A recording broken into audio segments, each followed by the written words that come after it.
Hello, everybody, and welcome back to 20 Sides of Failure. It's been a minute, more like a month, mainly because, life gets in the way sometimes and screws your month up. But we are back, hopefully for longer than a shorter time. And thanks for coming back and hanging out with us. And if you haven't, well, it will be on YouTube at some point, and you can always hop back on there and be like, yo, I want to see what's going on with the bow. Yep. Hi. It's been a while since I had to talk, so we're gonna get back into it. But before we do, we have to meet the lovely people we haven't seen for the past month. So we're gonna go ahead and get that out of the way. Let's start with our tiefling fighter. Hello, everybody. It is your friendly neighborhood Ness here, and I will play our tiefling fighter Barbar Ashton Lacuna. My quote for today, I think, is very on brand. It's by a Tumblr user called La Fioras, and they say, "Love can really save people, and I'm not talking about romantic love. I'm talking about platonic, wholesome, unselfish love that demands nothing in return other than that person's safety, happiness, and well-being. Love for the sake of love, and I think that is the kind of love that is wonderful." I love it. Very, very nice. No pun with that intended. Let's hop over to our elven sorceress. Hello, everyone. It has been so long since I've been back here. I'm Mythical Dreamer, and I play Arabella Avalon, the Draconic Sorceress. And my quote is from a book series from Zodiac Academy, and it is, "The good..." Ooh, that messed up. Okay. "The good, the bad, the downright fucking miserable, and yet no matter what we'd experienced over the years, I'd always had this one burning light right beside me, like my very own star set to guide me back home always. Darcy, my other half, my one truest love." Tori Vega from Fated Throne. Lots of love going on today. Let's hit up our human cleric. Hey everybody, I'm English Ray, and I play the human cleric Emma Serona. My quote today comes from William Arthur Ward. "The pessimist complains about the wind, the optimist expects it to change, the realist adjusts the sails." Cute. Let's go to our Eladrin Ranger. Maybe. Good morning, good evening, good afternoon, depending on those time zones. My name is Eggs Benny, and today I am your Eladrin Ranger, Varis Bassafel. And today's quotation comes from Elizabeth Edwards. "Resilience is accepting your new reality and trying to put together something that's good." I like it. Let's go to our other Elven Ranger. Hello, I'm Naren, and I will be doing the Elven Ranger Fiora, who will eventually have a surname. My quote is also from Zodiac Academy. It is, coffee. The shit that couldn't solve anything but made everything seem better for 5 minutes.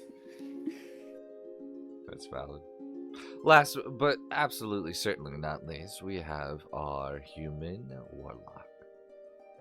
Hello there, I'm Dusky Bee, and I play the one, the only Maxwell Belmont. My quote, again, found by Ray, is to be heroic, is to be courageous enough to die for something. To be inspirational is to be crazy enough to live a little. This is by Chris Jamie in Venus in Arms. Very nice. Then hello everybody, I will be your dungeon master for today. I am Sorrow. I don't know where mine comes from. I'm also probably going to butcher it, but it's the one I found last second because I forgot to grab something. But it is Memento Audere. Remember to dare. To speak when silence is safer. To act when doubt takes over. Most men wait for permission. The Stoic doesn't. He dares. and becomes.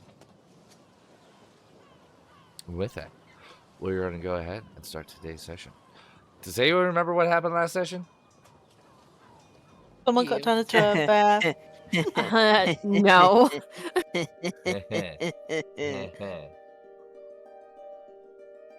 Mama didn't turn into a bear. Mama turned into a disgusting hybrid thing that looked like it came out of a mangle. What? But it's fine. We still love her. We still love her so much. Oh no. Because she can't become a bear yet. Mechanics. Mechanics. Mechanics be damned. Actually, well, for you they can't. For me they can't be. But would people like to share a quick bullet point, or should we just say, hey, go check out YouTube, it's on there? I mean, why not both? It's all right. Thank you for volunteering, Sure. Ness. Okay, well, apparently I'm doing this. Sorry, Ellie. So last episode where we left off, the party went aboard hold on, let me pull up the name. It's in my notes. They went on the Quiet Recompense with Captain Voss, and they started on their journey to go rescue Anwen and potentially take down a massively embedded crime syndicate in Olnevia. And as this journey went on, Varis was infected by a werebear type bullshit thing. And she locked herself in the brig, and everybody was really anxious about it. And she transformed, and it was fucking awful. It was really gross and nasty, and it was Bella in the room with her just in case. And she almost broke out. She ripped the ropes, the first set of ropes that we tied to her. Technically Maxwell tied to her. But then she was eventually shot by Bella after Bella fucking missed like 4 times. And she was put back to sleep, and Maxwell had to literally run in there, tie her back up, and immediately run out so he wouldn't get clobbered. Everybody was basically awake, and a lot of people were traumatized. There was a lot of heartfelt talking amongst the group that was outside, and eventually morning came and Varis became herself again. Again, there was more heartfelt conversation and making sure that everybody was okay before trying to get back to their normal routine. And that is kind of where we left off. Thank you. Much Yeah. appreciated. So with that, we are going to go ahead and get started. I will say, very quickly before we get started, that if you want to hear the beautiful description that I did that traumatized the entire party, you need to hear it on YouTube now. I always recommend. I mean, yes, we'll give you kind of a rundown just so, like, you know, you're able to, like, carry on, but it's best just to go to YouTube and show us a little bit of love on there, which would be greatly appreciated. And no, you are not. Alrighty. The Quiet Recompense cuts steadily through the dark waters, its hull creaking softly with each rise and fall of the waves. Above, a blanket of stars stretches across the open sky, bright and countless without the glow of city lights to dim them. The sails billow gently in the night wind, ropes swaying and occasionally tapping against the masts with a hollow wooden knock. Lanterns hung along the deck cast warm pools of amber light that rock back and forth with the motion of the ship, leaving long shadows between crates, barrels, and coiled lines. The sea is calm.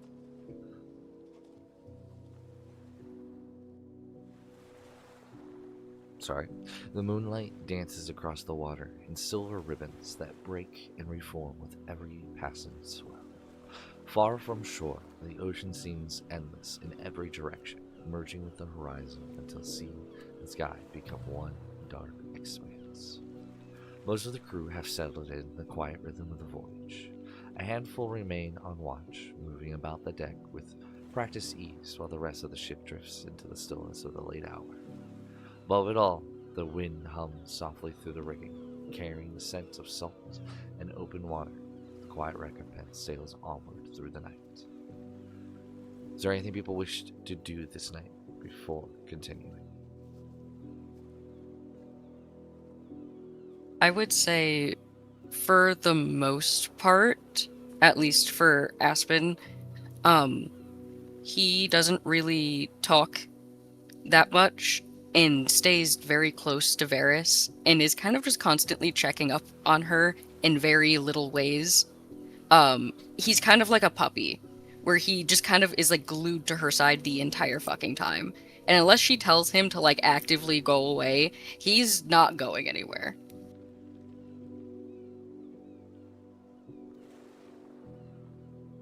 Okay.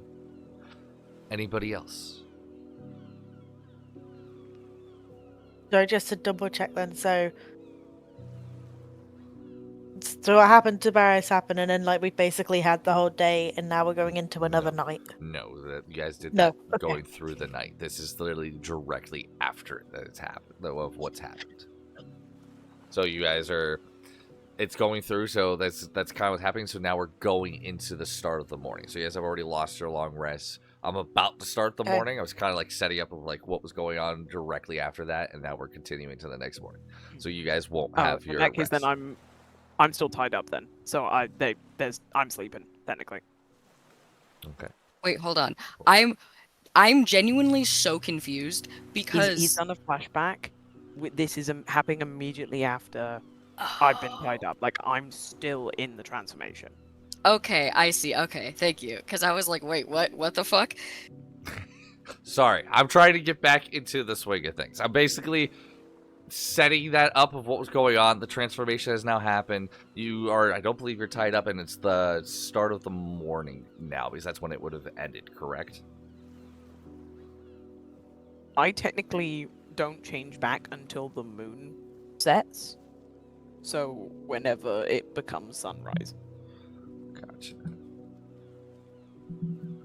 Okay. So if we're still doing it as the night, I'm still in the brig, still tied up, still thrashing about, technically.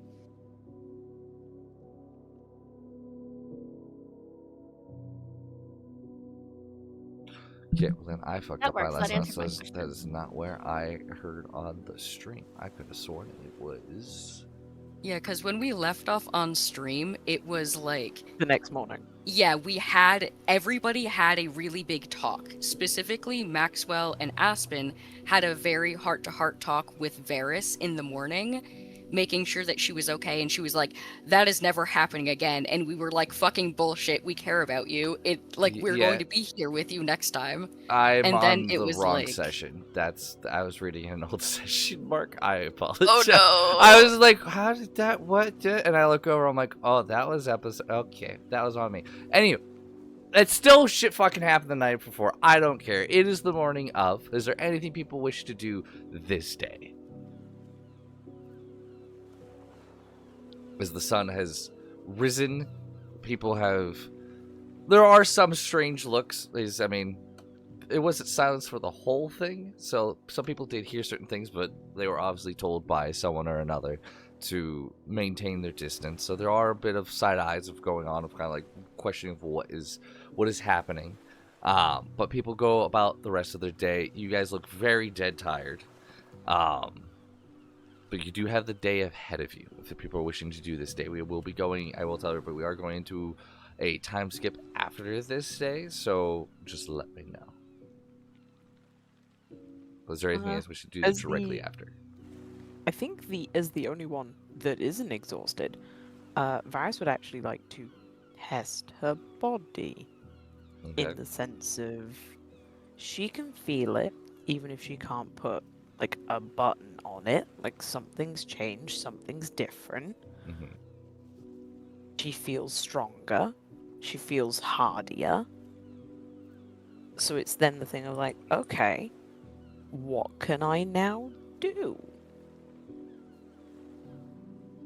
So while she's not going out of her range to be like, oh, I'm gonna climb up the rigging and just do a load of pull-ups, like, off the ropes. It's the thing of, like, oh, what can I do now that I couldn't do before? So you're trying to test your strength. Yeah. Easy enough. And it might be strange to some people to see after what just transpired for somebody to go out, go up on the rigging and begin to like help hoist the heavy cables up there. You do notice that your body is overall sore to the bone. Like it does have some ache to it. You do feel like you've got more bulk to you. That cable, as heavy as it was the day before, seems to have lightened some.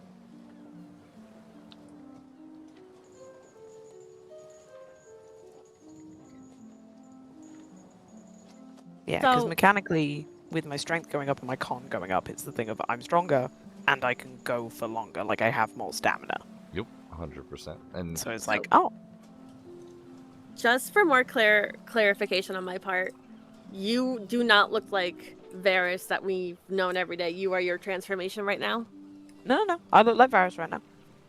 You are Varis. You just have. Varis doesn't look very much different at all. You knew the transformation was going on, but you decided to keep your distance. She doesn't look much different other than maybe not out of it or anything like that. Just you could tell that you could tell it was a physical night. Okay. I just wanted to clarify for me that if Arabella like interacts, Varis is Varis. Yep. Okay.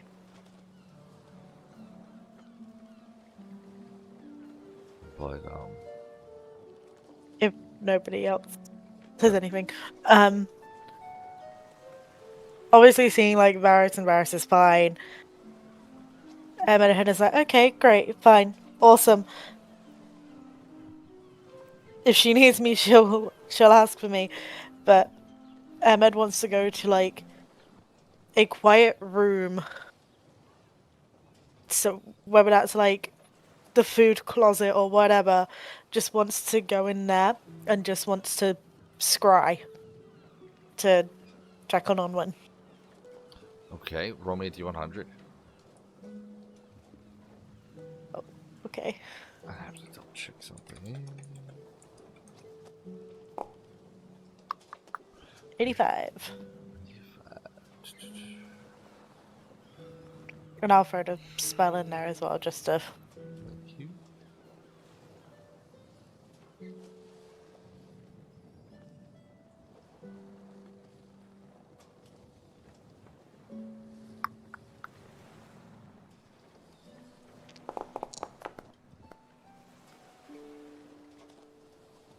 It does not go through, just like it has the last time.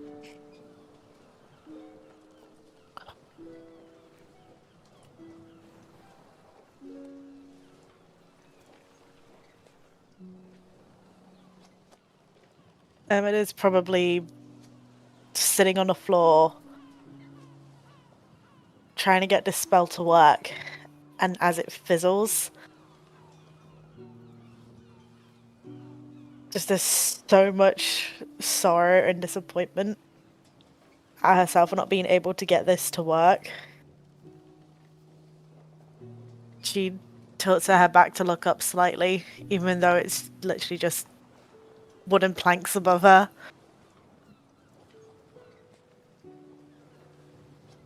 You're really supposed to be helping me out right now. Can you at least just let me know she's safe?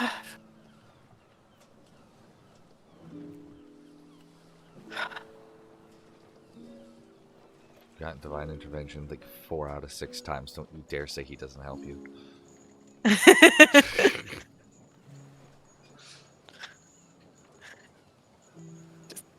Takes a couple of minutes to allow all the emotions that have happened this night just to fall and just very quietly just tears start. And she probably stays in that cupboard for a good 30 minutes before coming out.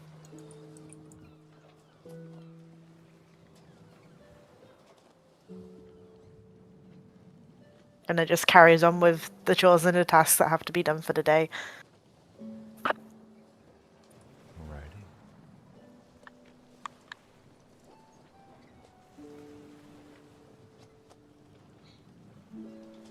The day continues through, and not much different from the night before. You feel like it should feel different, but Varis carries on moving better than she did the day before, for longer, with longer stride. It's, you feel like she should be sick and like this isn't adding up, but you're also happy to see that she is pressing forward with her newfound agility.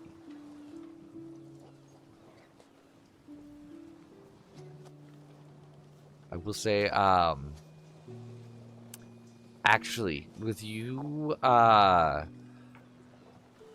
testing your newfound, constitution there, Varis, while you're actually working, like, tying up some of the cables, you see another gentleman. You can see, he's another person who, purchased, a pass as well. He's not part of the traditional crew. He's one of the newer members.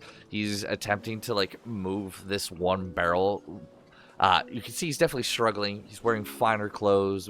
He looks mid-50s, maybe 60s, graying hair, slightly bald, short beard. You can see that he's probably lived the finer life for a longer time than being on the boat, and he is quite struggling with this one barrel, trying to like roll it over to places. He looks over, he goes, could I bother you in some assistance, please?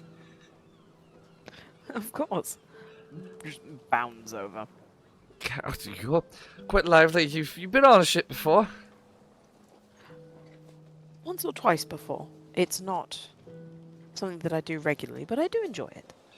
You definitely seem to be a bit more natural. Edric.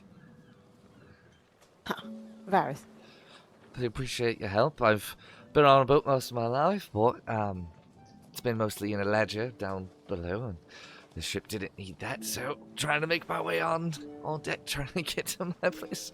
Oh, how did you move that so easily? Trust me, it's adrenaline. Once the adrenaline wears off, I will probably crash.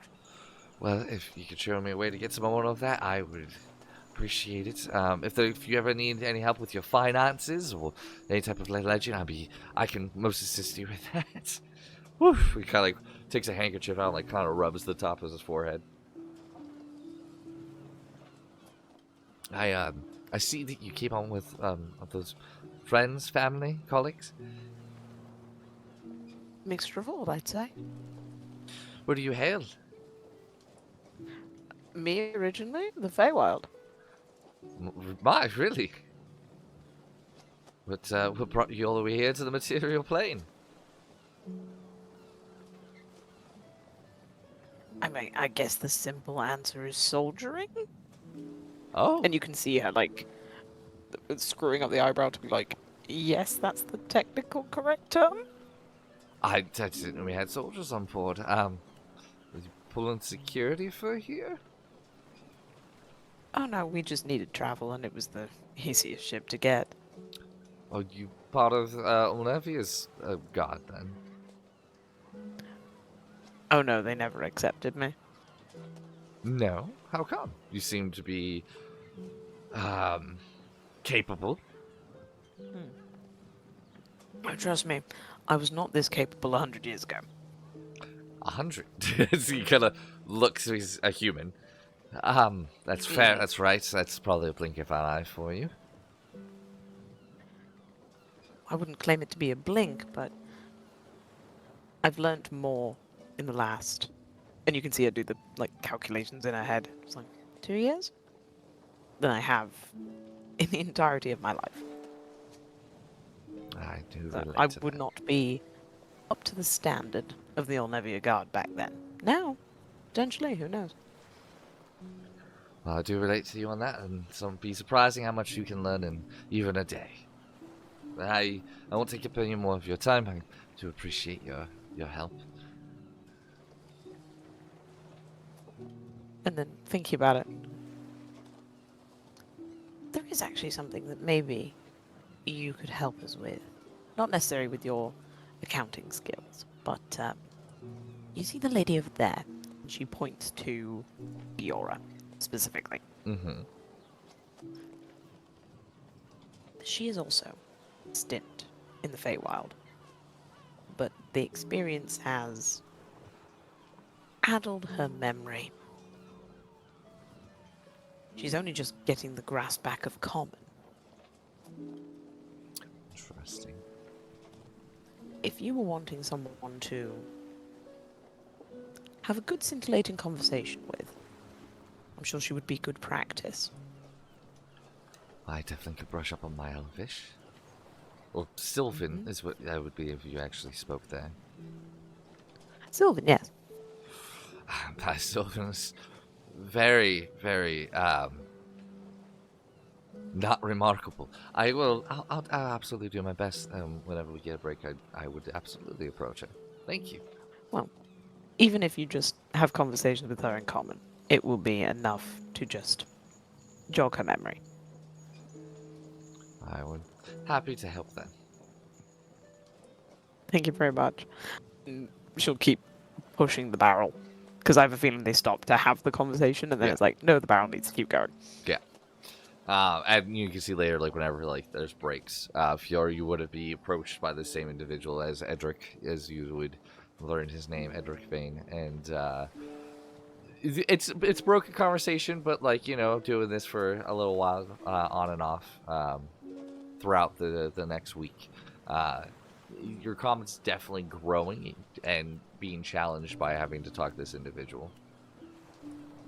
Ooh. And Yay. you learn that he's been on boats for a lot of his younger life. He was the one who always kept the books, making sure that inventory, payment, and all that was due.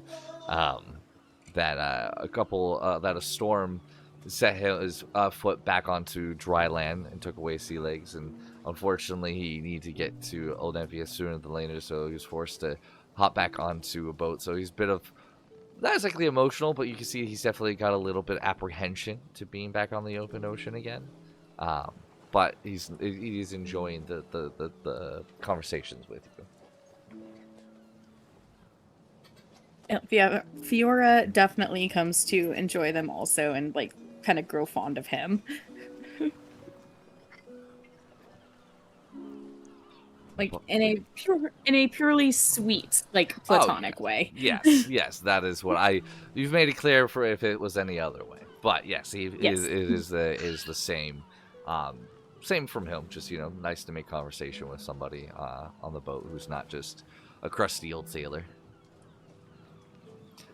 But over the next week, life aboard the Quiet Recompense settles into a very steady rhythm for all of you. The days pass beneath open skies and favorable winds.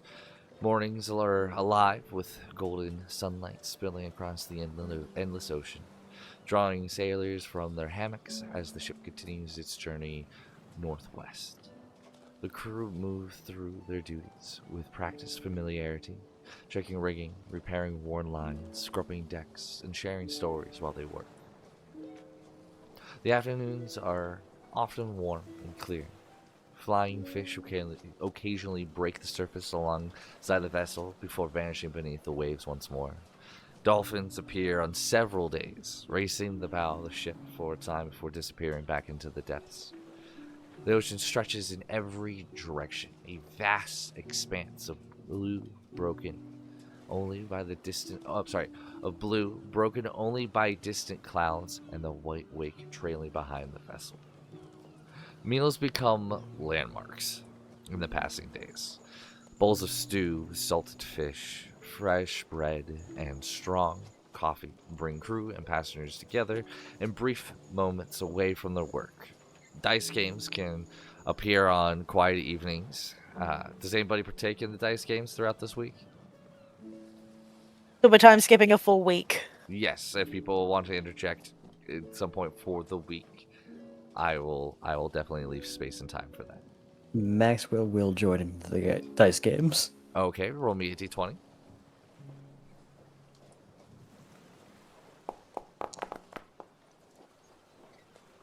15.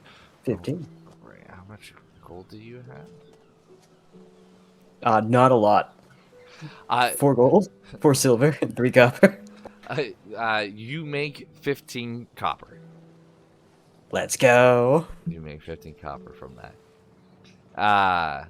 It's 15 copper that you didn't have beforehand, so like AO. Yeah. Well, when I looked at his sheet, he really didn't have much to bet with, and on a ship, well, didn't want to rob a blind too much.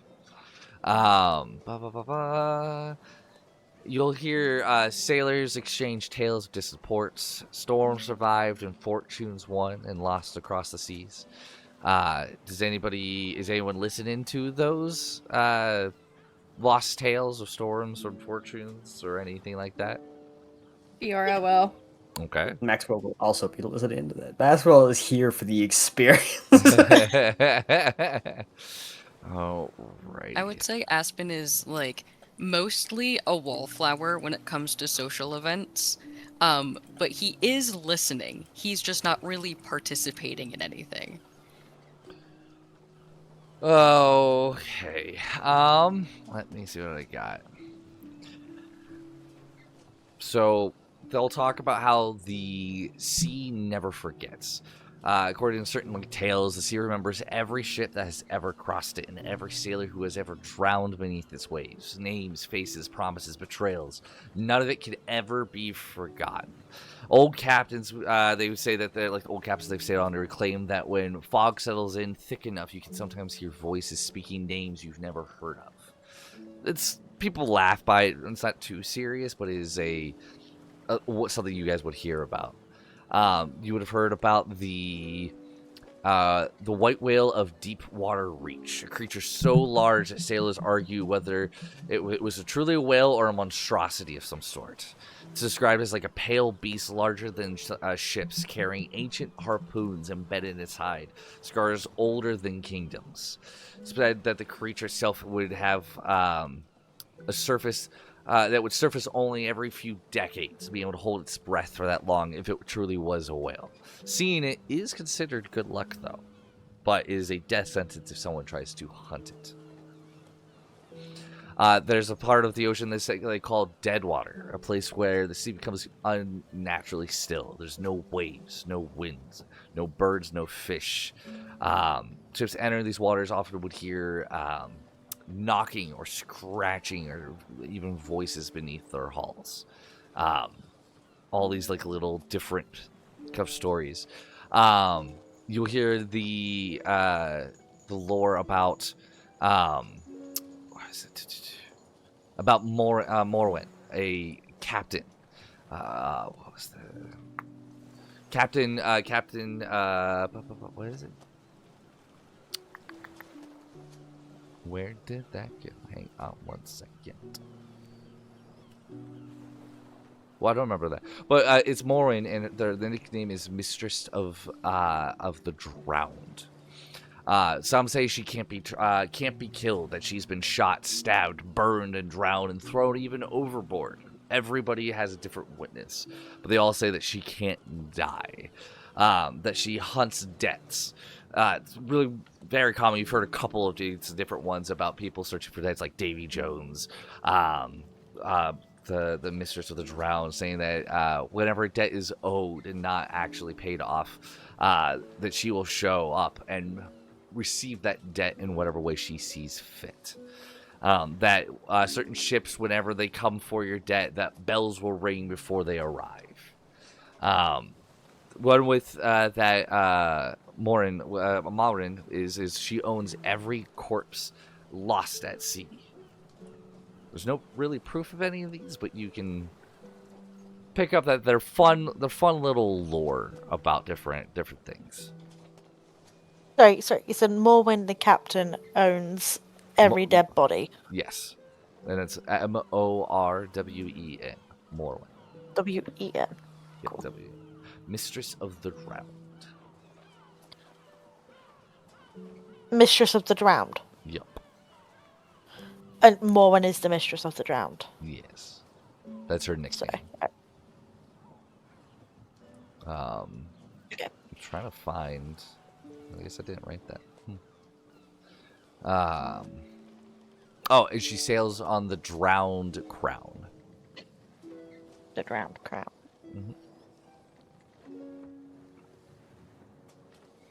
Fun little lore bits. And I'm sure, do any of you share your own stories about lore or things you've been through and the creatures you've seen?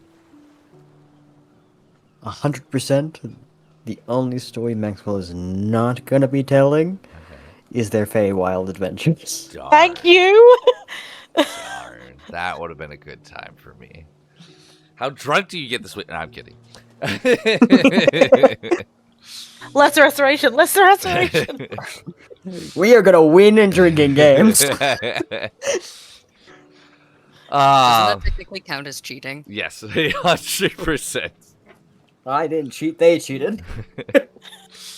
At night, the world narrows to lantern light. Moonlit waves and countless stars overhead.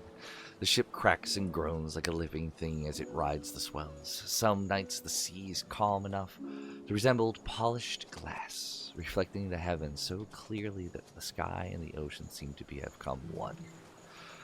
One day blends gently into the next. The shoreline disappears entirely, replaced by nothing but water and the sky. The crew grow accustomed to the presence of their passengers, and the passengers to the rhythms of the ship.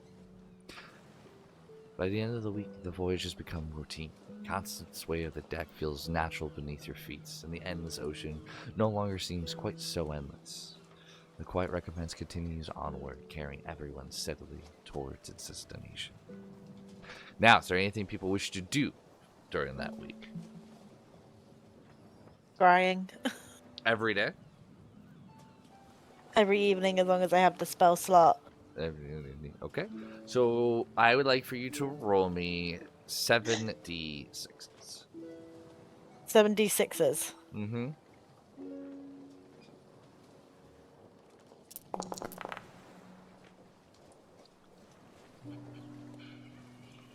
Okay. On the 3rd, you said you're doing it in the evening or in the morning? Evening. The evening. The 3rd evening, it does work. Give me a second. She's dead. No, I'm kidding. Bianca! Don't you fucking You kid, but dare. I'm waiting for it. You kid, but I'm waiting for it. I'm gonna virtually turn to Artemis and be like, "It's over." Hey God. Your vision goes dark. You feel cool, cold. Your body beginning pulled like it's on a downhill of a roller coaster. And then your vision begins to slowly brighten just a little bit, and it shows on somewhere underground, just very dark.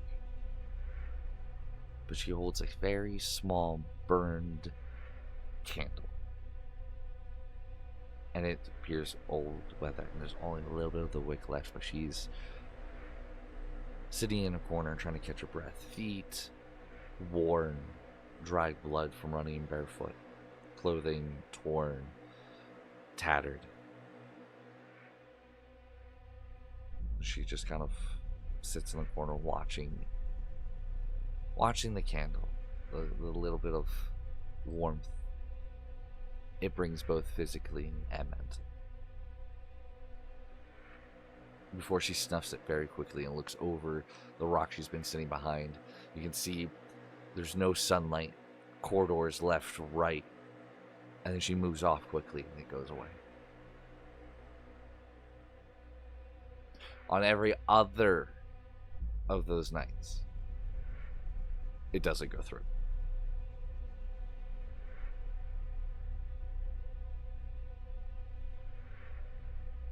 Okay.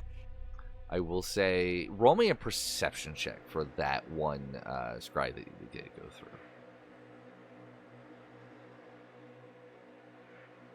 Big money, no whammies, big money, no whammies, big money, no whammies. 32. Okay. looking through, trying to like look around at the surroundings of where she was at. You can see these in some of the corridors as she begins to move away, as your vision begins to just blur. You can see these arcane runes, and I'm going to say because of the level and everything, you can tell that those runes are anti-magic areas, anti-magic fields. So your scribe is probably being denied by the area she might be in.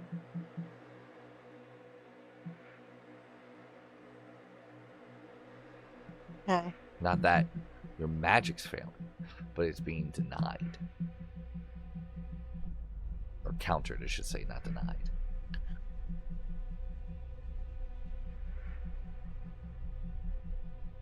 But your vision comes back.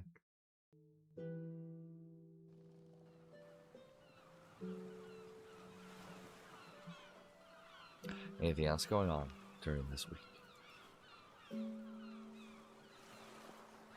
I would- would tell the group of the scrying and what I saw. Okay.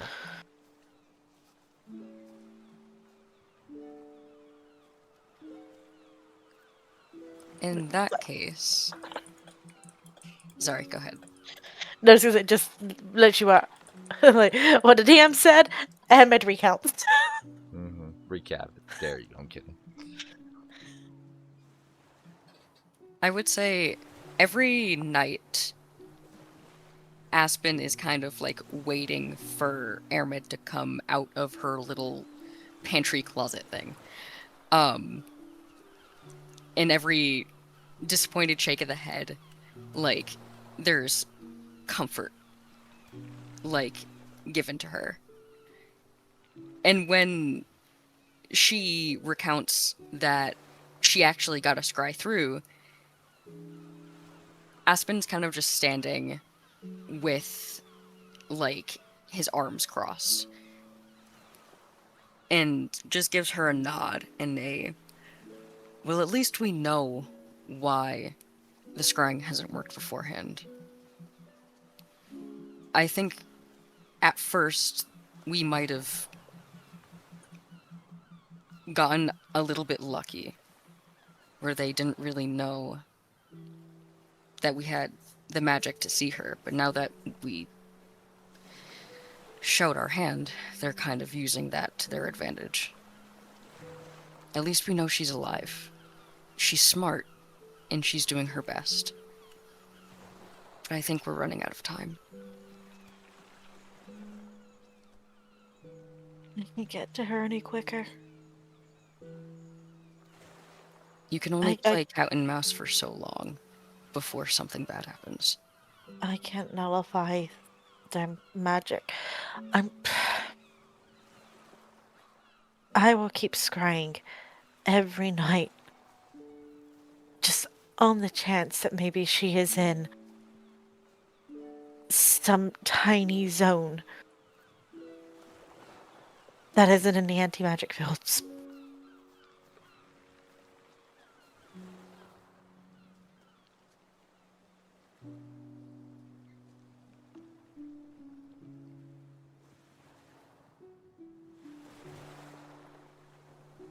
We will find her.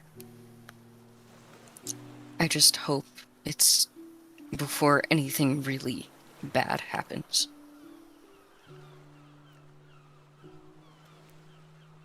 We're kind of stuck. I mean, we can't exactly make the ship go faster. You know, unless, like, we can control the wind and stuff. But I don't think any of us really have that right now.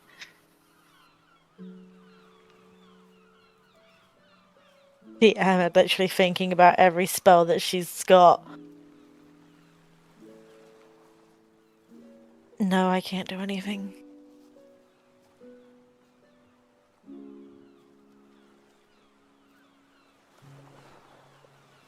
I can't make the breeze blow.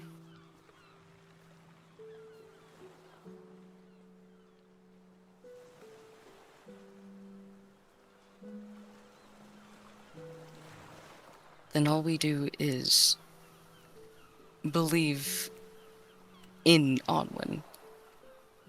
She's smart. She's wily. she's doing the best that she can right now, and she's doing a fantastic job of it. If she's evaded these people for this long,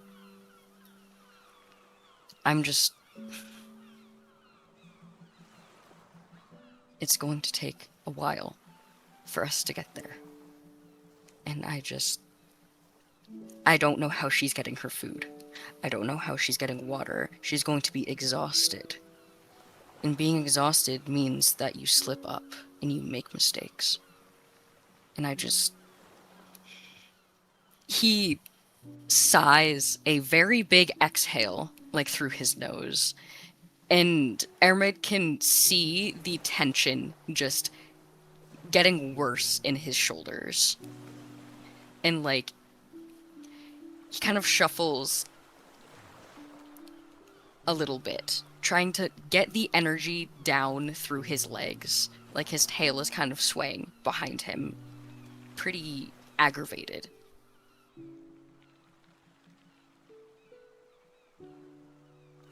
I just don't know how they got this far so fast.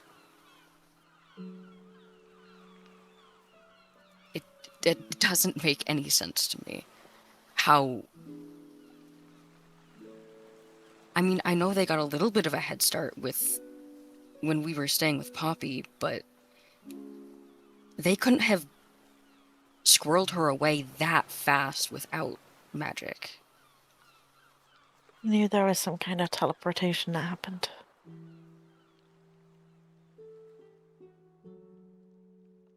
Aspen kind of just like kicks a stray rock and just curses an infernal. He's kind of just glaring at the ground.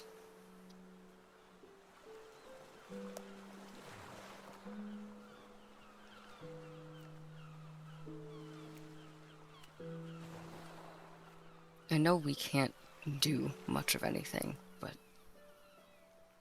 I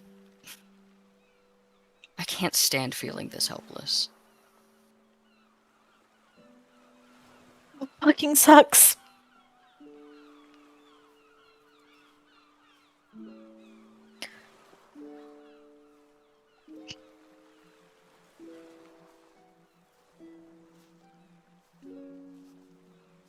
Okay, we can't cry or focus on this. We've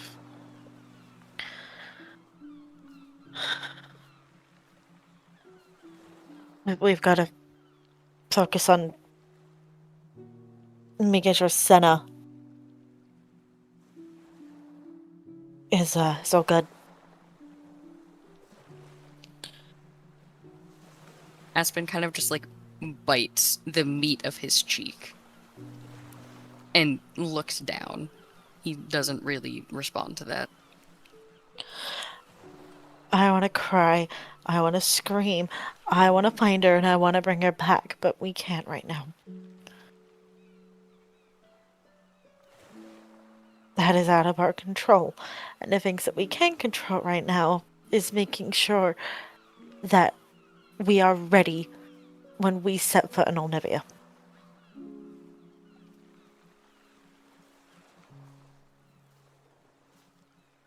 Sometimes I really wish I was able to turn into a dog so that I can just sniff her out. Find her easier that way. Instead of, going on a wild goose chase and probably taking even longer to get her back.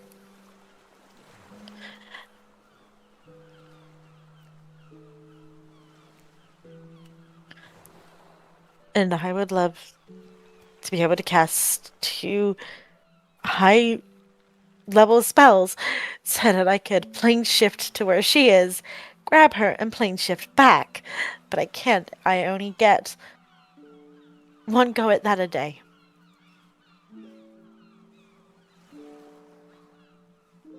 How expensive is a scroll for that?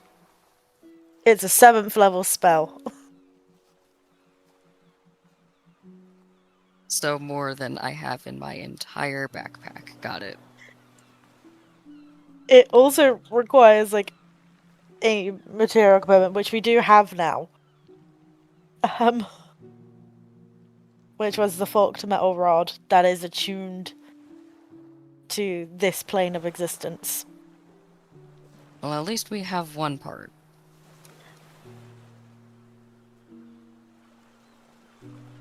It actually, a light switches on in Ahmed's head. I can literally get us all to Onevia right now. Why did we pay for the boat again? Because we're morons. And because we needed time to get our shit together. And because we're fucking morons. I don't think we're actually that stupid. I think we're just stressed and tired and hungry and want to go home. I never thought I'd say this, but I am so sick of stew. Aspen kind of just shrugs. It's food. I'd rather have food than not, so.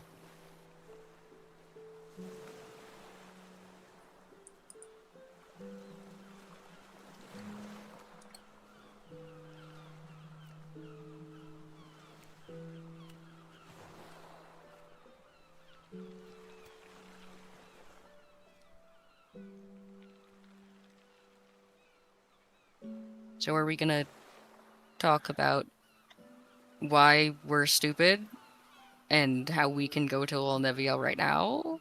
Or Yeah. are you just gonna leave that hanging? No, I think we should probably go tell the stupid ass crew that we literally could have saved money and time.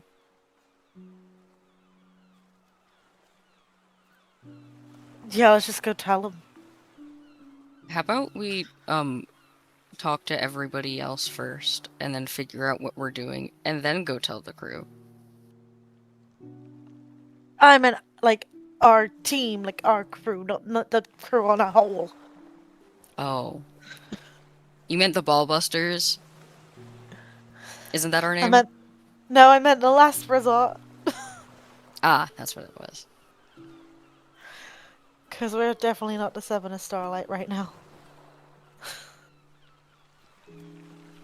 Yeah. Doesn't really feel applicable at the moment. Right now I feel like a clusterfuck. Aspen just gives Airbed a very... It's a very obvious grin of, like, I'm trying to make you feel better, but he's really bad at it, so it's kind of just, like, a little bit too wide and a little bit too much teeth as he gives you, like, a thumbs up.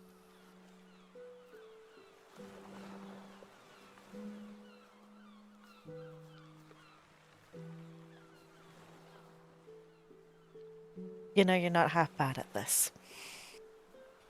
I'm trying really hard.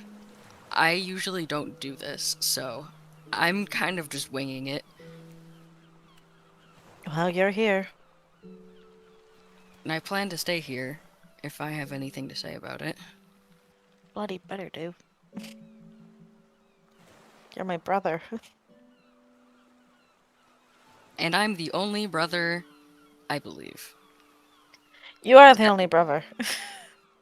That means that I'm the best brother you've ever had. I'm number one, and everyone else can eat shit.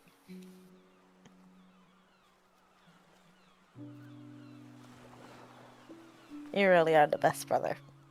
And not just by default.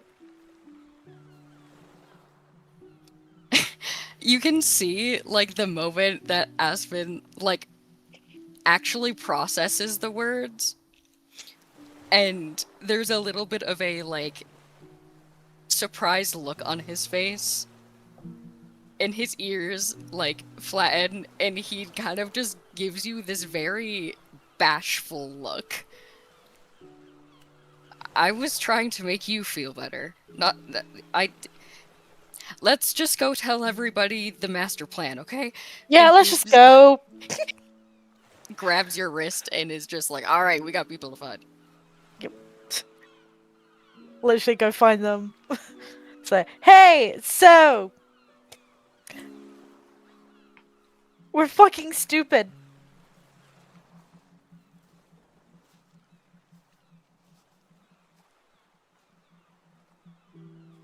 Everybody, you apparently been brought into a corner. Yeah, he Well- just grabs everybody, goes into a room.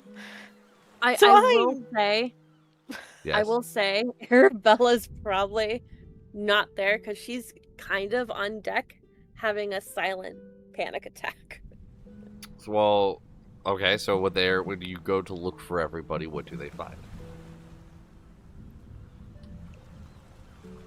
So her thoughts have caught up with her.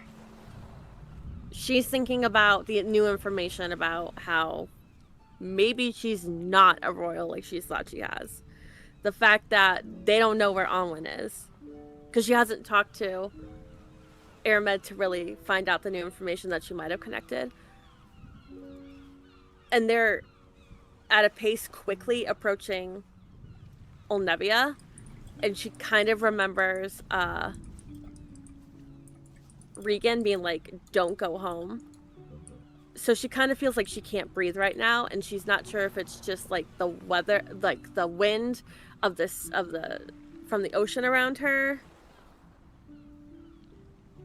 And she's just kind of, she's staying out of everyone's way, but she's clearly like in her head right now, trying to figure it all out, and she's starting to feel like she's being suffocated. So are you guys splitting up and looking for people, or are you walking together, trying to gather the group?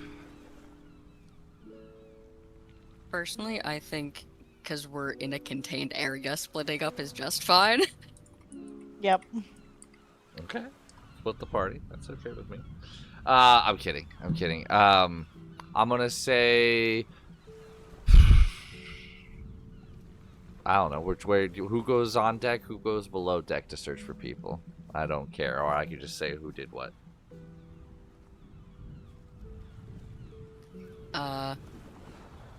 Rock, paper, scissors. Roll a d6. Parchment. How much bullshit? 4. 3. 3. All right. Well, my original plan.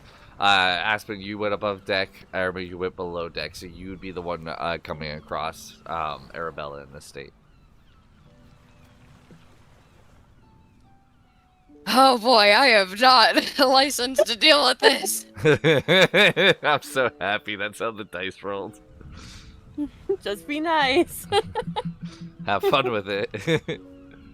Yeah, okay. So, where is Arabella currently on the ship?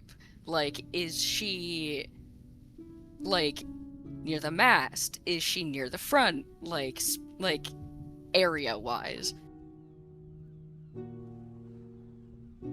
I'll say she's kind of... She's on the side, but more towards the front. Almost like she's looking at her impending doom of like what her fate's gonna lead to next. Looking Okay. out to the direction they're heading. Okay, so Aspen would probably see her first. Alright, so Aspen is like, you know, hand over his eyes, kind of like looking, and sees Arabella. It's like, okay. Starts walking over, sees that her posture is like hunched over, and she's kind of got like a hand to her chest, and she's kind of just blankly staring out into the sea. His steps slow. Instead of being like a I've got shit to do speed walk, they've kind of slowed down to a oh fuck, like trepidation. Do I really have to deal with this right now? And he kind of is just, I don't get paid enough to deal with this. And he just kind of walks up to her in a way where she would be able to see him out of her peripheral vision, so he doesn't startle her, because Aspen is pretty quiet. He kind of just like a little awkwardly walks up to her, and she can kind of see him, like, she can see the gears in his brain turning. Like, he doesn't want to be dismissive, and he doesn't want to be an asshole. He can clearly see that something is wrong, but he doesn't really know how to be like, hey, why the fuck are you freaking out? Without being mean about it. Oh, please. That'd be great. What a great line. So, like, he kind of just, like, very awkwardly coughs into his fist and is like, you look like you're about to throw up. I kind of feel like that, actually. I thought maybe it might make me feel better, but it might actually make me feel worse. I don't really have anything for nausea. I have like a slice of stale bread. Would that make you feel better? No, but thanks for trying. She would look over at Aspen and go, you know how sometimes I'll say that we've been through the worst of things and can only get better from here on out? Yeah, sometimes. What if I'm wrong this time?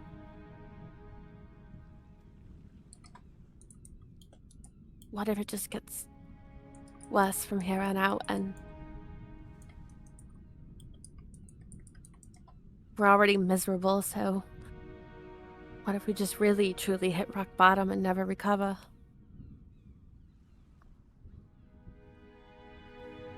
Aspen kind of tilts his head a little bit, and his eyebrows kind of draw together. He gives her a very puzzled look.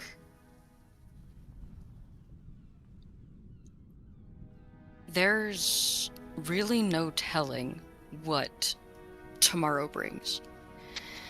And I kind of feel weird being the person to say this, but things will either get worse or get better. Nothing is going to stay the same forever. You take one day at a time and you deal with it in whatever way you can. And sometimes it's a good day, and sometimes it's a bad day. But you have to try your best to not catastrophize, I think is the correct word that I'm looking for. Yes, it sucks, and we don't really know what's going to happen. Everybody's in danger all the time. We don't know where Anwen is. We only know that she's alive currently. And we don't really know what'll happen in Olnevia. That doesn't mean that everything is going to suck and be bad. Good things can happen too.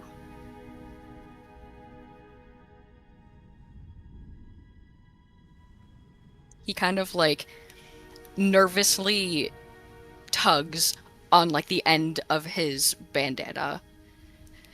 And the entire time he's not really looking at her. He's kind of like looking kind of off near where her shoulder is. But his eyes do flick up to look at her when he finishes that sentence.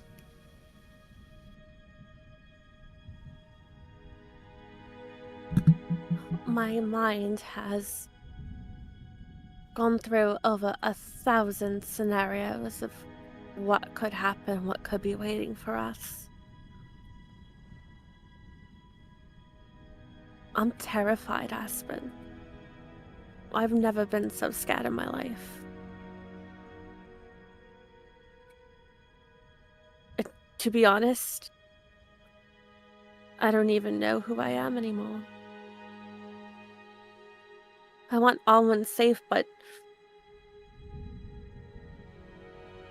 And I know we have to go get her. It's our duty to go get her, but... some part of me just wants us all to turn around right now and forget it. I know that sounds so selfish, and Anwen doesn't deserve that. And everything you said is right, but...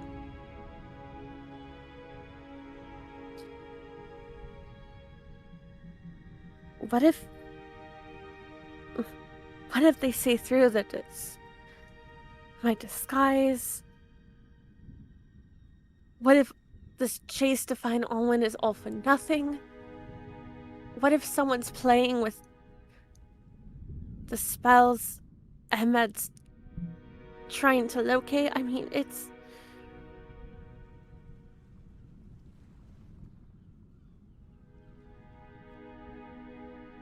I don't know.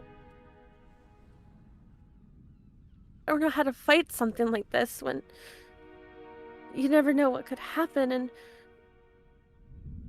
even Varis thought she was going to turn into this great thing, and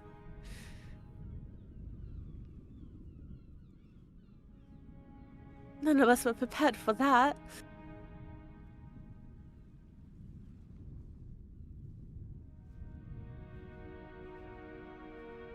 And she just kind of suddenly drops to her knees and like kind of holds her chest tighter. I don't think I'm strong enough for this.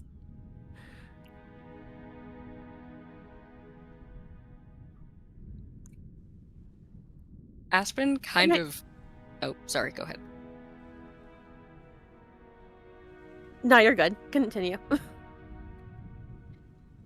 Aspen kind of like watches her just kind of like drop, and there's a little bit of a panicked look on his face as he like reactively goes to like catch her shoulders. So instead of like her knees hitting the ground or hitting like the deck really hard, he kind of just gently lets her go, but it's like he stops the momentum so she doesn't like crack her knees. He just very gently brings her down and like follows her descent. And he kind of gets in front of her, and he'll keep like one hand on her shoulder, and he takes her wrist that's like pressed up against her chest, and he pulls it away, and just like in a low kind of chastising tone is just, stop that, you're gonna make yourself sick.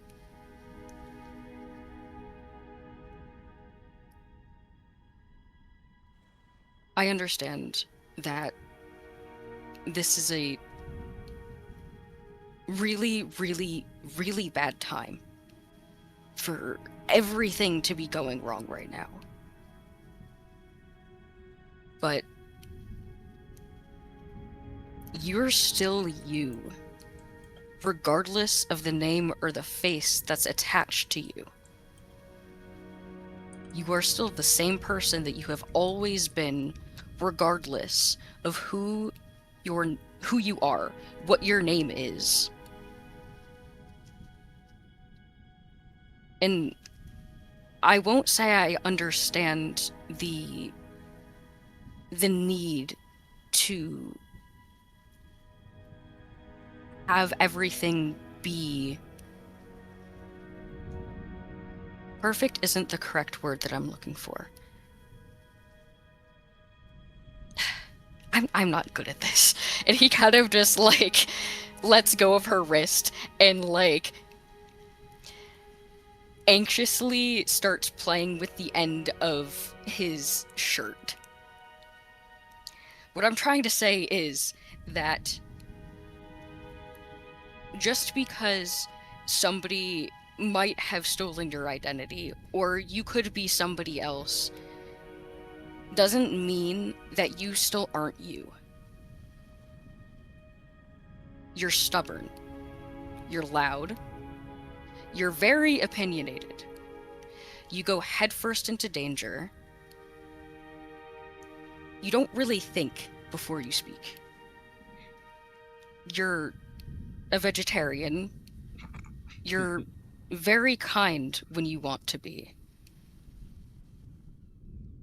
And just because somebody has stolen your face, like it hasn't happened before, doesn't mean that you are any different. He takes that same hand and kind of pokes the center of her chest. This is still you, regardless of anything else that is happening. And I understand that having somebody else with your name or with your face, or somebody thinking that you're dead, can be really strange. And it doesn't feel good. But you are alive right now. You are alive and you are you. That is what is important. And yes, there's a bunch of unknowns in our future. And I can't really say anything for certain to make you feel better, because that would be lying. We don't know what'll happen. But you can't say that it's for naught. We tried. We are trying. We're doing our best. We're trying to get Anwen. We're trying to save her. We're trying to fix the fucking world. That's not going to happen in the blink of an eye, and it's not going to be easy. But you've been scared before. You've been hurt before. But you've never given up. You are always stubborn. To the end of everything, you are always stubborn. So don't say that this could be for naught. Don't say that this will end in catastrophe. Because if we have one thing in common, is that we are going to fight tooth and nail to the very end, regardless of when that is or what that looks like.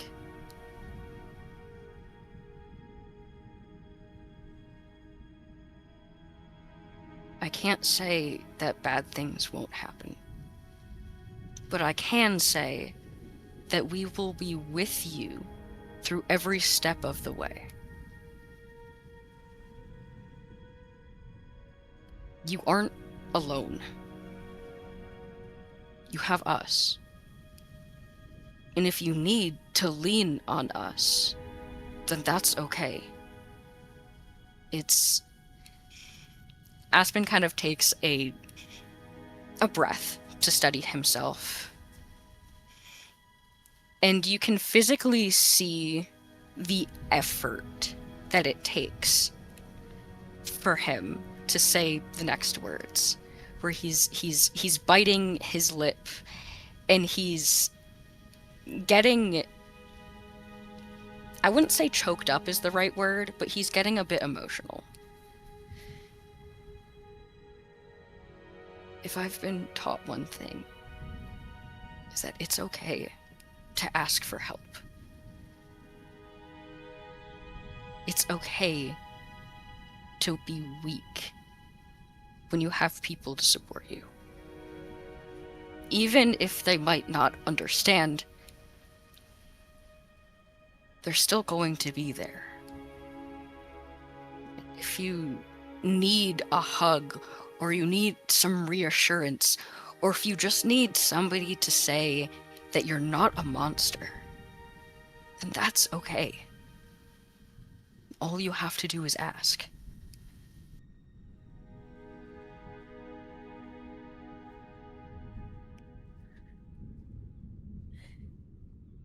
You know,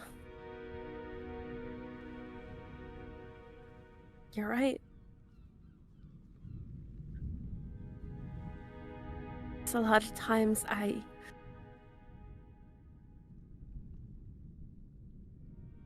feel like I left such a sour taste with everyone around, and sometimes I think that's all you see.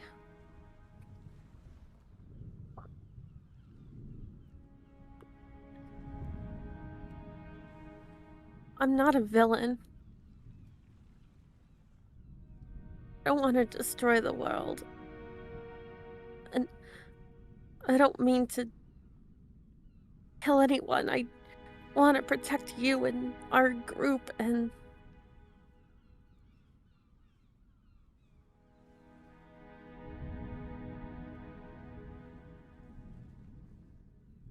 sometimes I wish none of this ever happened. I never got this power. I never left the castle. I never met you guys. Maybe things would have been different.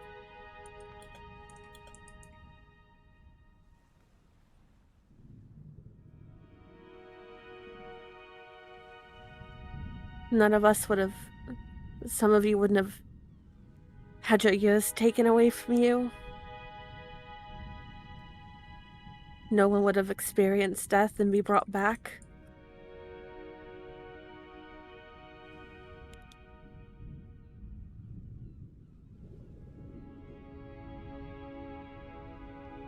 I don't mention it, but sometimes I'm really afraid that you'll just turn and leave me.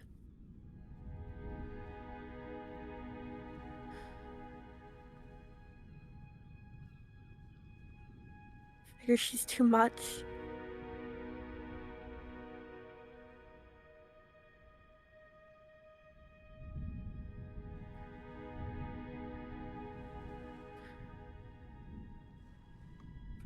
But you're right.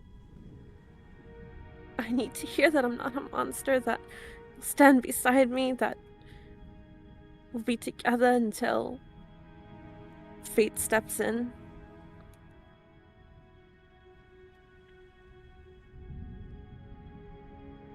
And she'll just suddenly, without warning, hug Aspen. Yeah, no, he's not expecting it at all. It's that very, like, there's a flinch at first, and he kind of just stays frozen for like a second or two, and just very awkwardly, like, pats your back.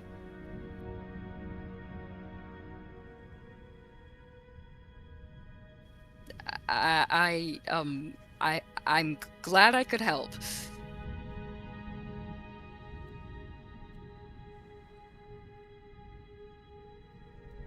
For what it's worth, I really needed to hear such words. I can't say I'm 100% better. My mind is still very clouded. I am still a nervous wreck, but hearing your kind words kind of helped. It's a little better than you growling at me or yelling at me or setting your eyes to stun on me. You can kind of hear Aspen, like, grumble a little bit, like, if you're, like, in distress, I'm not gonna yell at you. I'm not an asshole.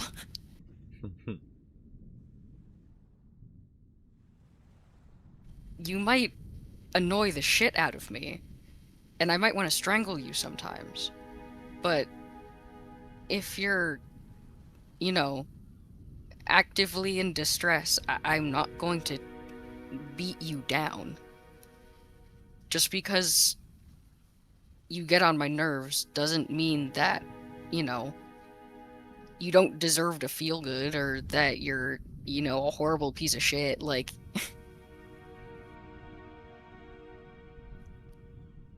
I might be angry, but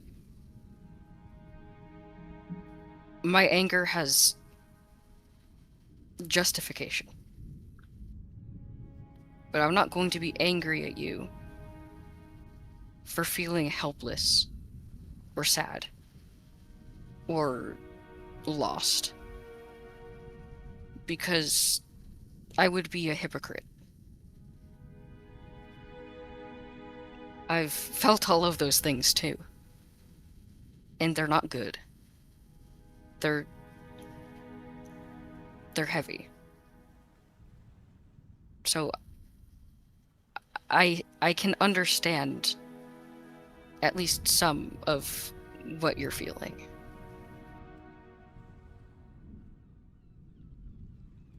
But if you actually like want to like talk about this and get really good answers, I think I would recommend like 3 other people who kind of actually know what they're talking about.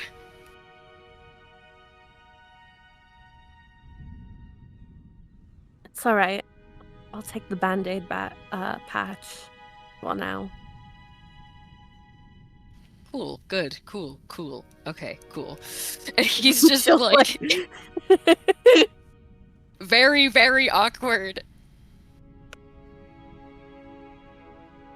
She'll stand up and help him up too.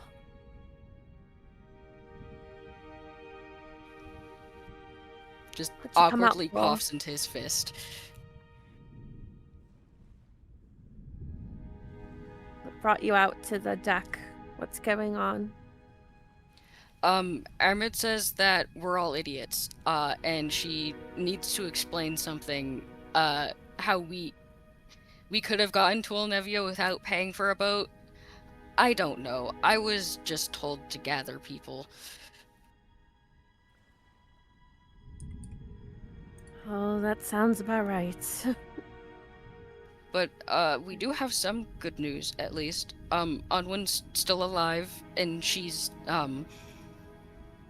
stuck in the underground place, and they've put up anti-magic wards, so that's why Ahmed's, scryings haven't been working. But she's still alive. That is wonderful news.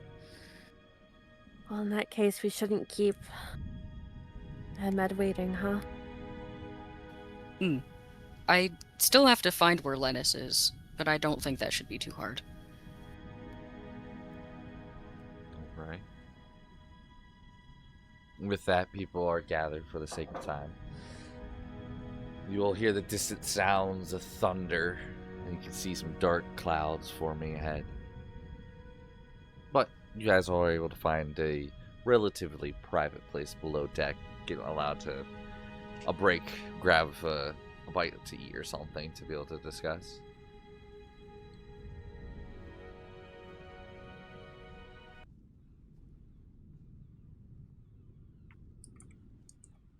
So,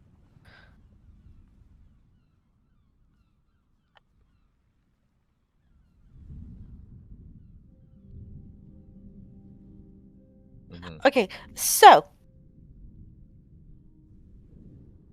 forgive me for not realizing this sooner, but there has been a lot of stress. I could just get us all to Onevia now.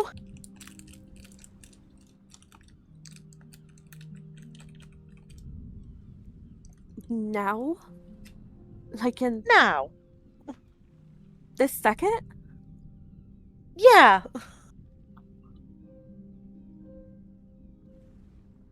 Is it with that spell that you were talking about? Yeah, so I kept thinking that maybe if I used the spell, I could get to Anwen, but the problem would be getting back. And I realized that I don't need to get to Anwen to get her back. I just need us to be closer to her to find her. I have a spell that can transport us all to Onebia now. The question is, are we ready now?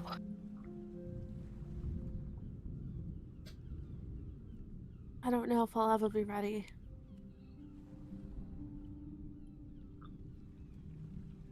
She kind of looks down and kind of starts picking at her nails. Well, how'd you figure this out?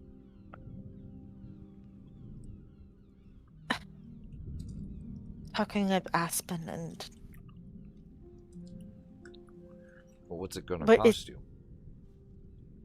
It doesn't. You can just teleport at will, and it doesn't cost you anything. I can take 8 people with me. Only thing is that I've never been to Onebia before, so I could say Onebia. I just wouldn't know where it would spit us out in Onebia. Linus just looks over to Max and Varis because he's like, magic no makes sense. And he just looks to you two. Magic makes no sense. That is so fucking... That is facts, Yeah, man. politics. Does that look of like, the fuck? Max will give a shrug because Max will still has also no fucking clue. Look, I have this spell. It's called Plane Shift. Myself and 8 willing creatures, we have to link hands in a circle, and I can transport us. Am I able to roll like anything to explain how that magic would work? Hang on. Check one thing. Is it technically Arcana at that point? Yes, you can cast it, so just roll me an Arcana check. That's what I was thinking, but I wasn't sure. That's fair. I just wanted to see if you're capable of casting it. 25. Yeah, you're familiar with the spell. So if you want to read it over yourself, you could search it, and then if you want to try to explain it, see what your thoughts are. You want to make this easier and send it for me so I can read it? I will put the info into There the you go. thing, so there you are. Merci. So what you're telling me is that you need a lightning rod. You need something to make it more accurate. I have a rod. Okay. It's why we went to the magic shop.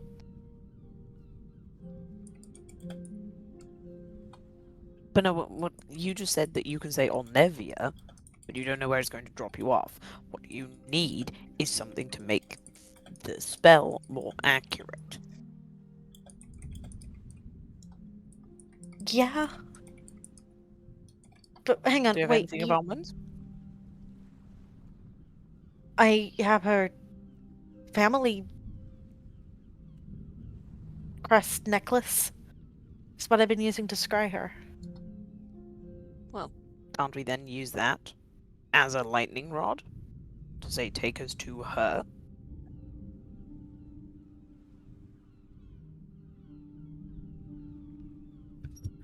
You've never been to Alnevia, right, Ahmed? No, never. It may not drop us off in Alnevia. We could be just outside the city. It's huge.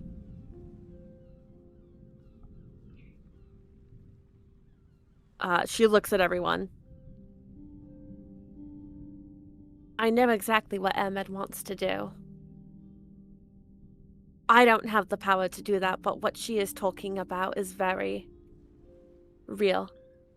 We can get there if she casts that spell. I don't think we'll land in Alnevia. I think we'll land outside, or at least somewhere near it. We may still have a journey to get there, but we'll be a lot closer than we are now.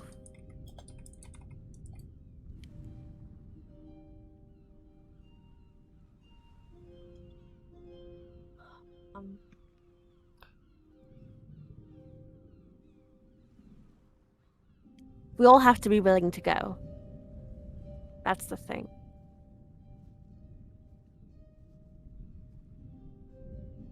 Also, why I'm asking if we're ready.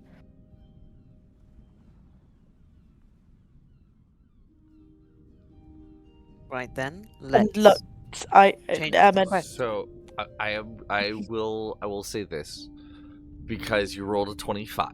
That is quite high. You rolled a natural 18. There is one part of the spell that you are going to remember,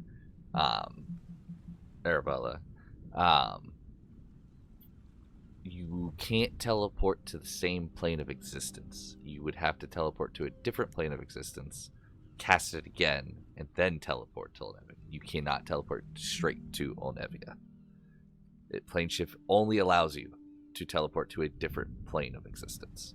So if you wanted to cast it twice, you could.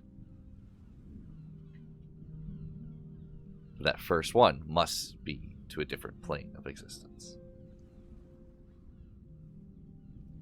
Arabella's In that case, Gonna then the look. spell can't work then, because I don't have a forked metal rod with relation to gold pieces attuned to a different plane of existence. I only have the one for this.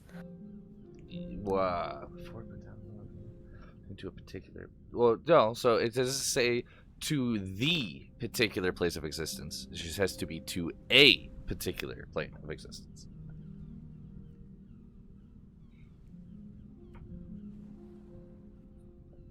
I'm not gonna lie, I kind of refuse to go to the Feywild again. The time warping was odd. Oh, shit! Ah. Realization dawns on Ahmed's face. Oh, hold The on. elements are on its own different plane, Hold on. Hold on. and the time happens the same there.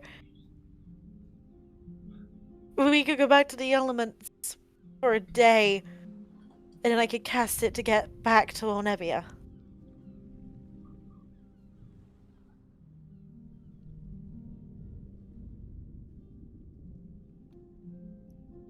Aspen kind of just looks at her and then looks at Lennis and then looks at her again with a look of like raised eyebrow. out of character. The elements is on a different plane.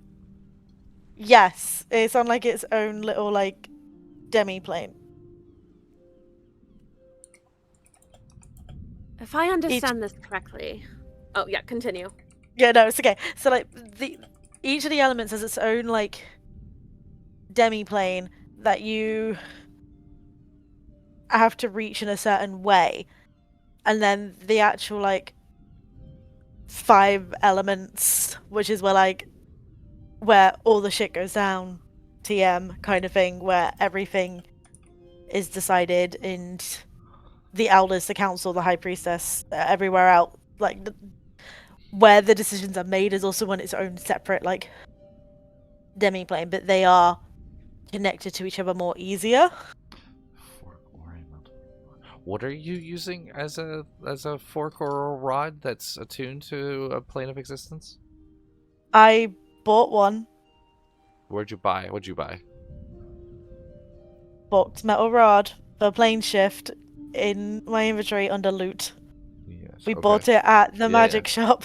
Okay. No, I'm doing deep research while you guys are talking about stuff, and I'm Okay. trying to match up certain things because now I might be interpreting the spell incorrectly in a certain aspect, and I'm trying to figure that out. If it's what I'm thinking it is, What? it's DM's discretion. It could be one fork that is tuned to multiple frequencies, or you could ask them to have a keychain that has 5 different forks on it.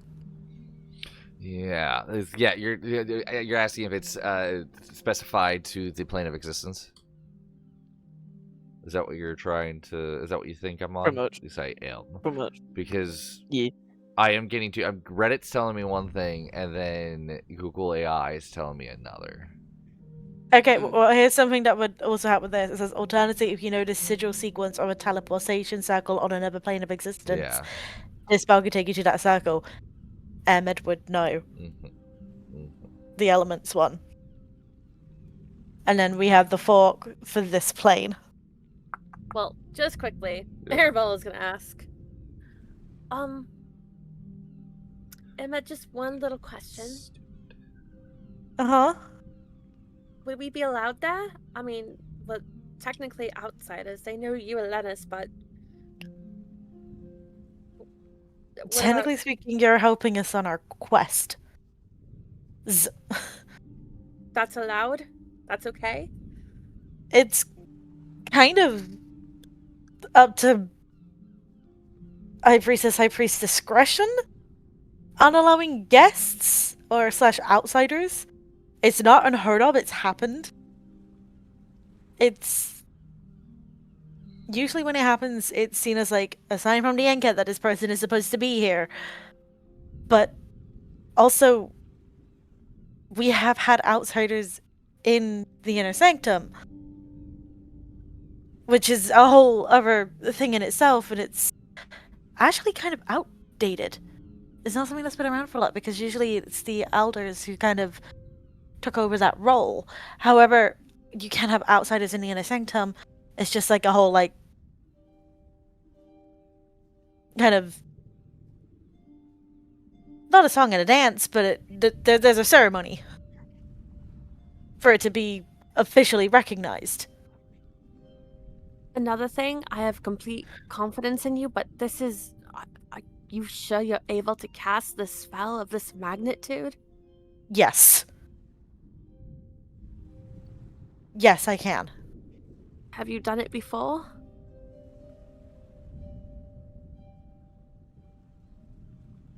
No? I'm going to interject here. I don't know how I roll it yet, but I'm curious on what you guys think. Demiplane is not exactly its own plane of existence. So some people are saying plane shift would work. Some people are saying that it wouldn't because Raw doesn't specify. That being said, if I do rule it that you can use it on a demiplane, understand creatures can use that against you. Is this something we're okay with or no? Vampires, So- we don't have any demi-planes. Not yet. We could be sent to their demi-planes. Yeah, but we can also teleport out if Ermid has the spell. That's Oh, if Aramid gets sent there. What What? I'm What saying... about the questions? Well, what I'm saying is keep in mind, if anybody has plane shift and knows about an item or be able to steal said item from somebody from that area, it can also go to your area at free will.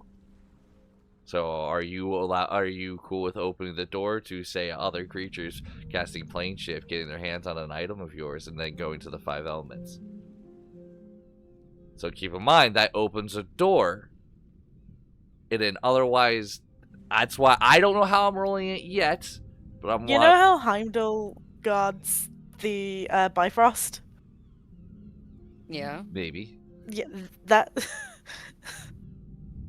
Have you never seen Marvel Thor? He doesn't watch Marvel. I don't- I'm You've not talked a- to the wrong Oh. person. I'm not a superhero Same person, so thing no. with Heimdall, though. There are doorways that he cannot see. Yeah. So I don't know how I'm rolling it, but this is something you've created. So if you're okay with, say, evil creatures plane shifting into your world, that they also plane shift into a demiplane. That is a possibility. for this. I like the idea. It's not. Yeah. So I'm open to it. I haven't rolled it okay. yet. From my interpretation of this, Yes.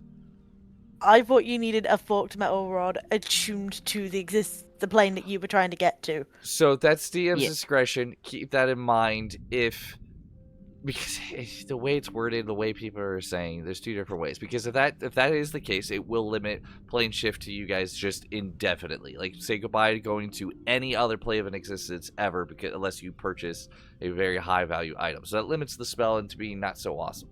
That also being said, it limits that spell into being a safer spell for this exact situation. So part of me feels like Rule of Cool, it sounds like a lot of work to be able to use this spell for different areas. If we want it to its most raw aspect of the spell, I'm happy to roll it that way as well. It just will limit you from ever going to a different plane of existence using that spell. From the way, just me personally having read it and understood it, in my brain space, and in my interpretation, you'd need a forked metal rod that is attuned to the particular plane, or you would have to know the sigil sequence of the teleportation circle on another plane. Okay, so then what do you have that's a rod or a fork, that tuning fork that's that is tuned to that plane, to the 5 elements? I know the sigil sequence. Okay.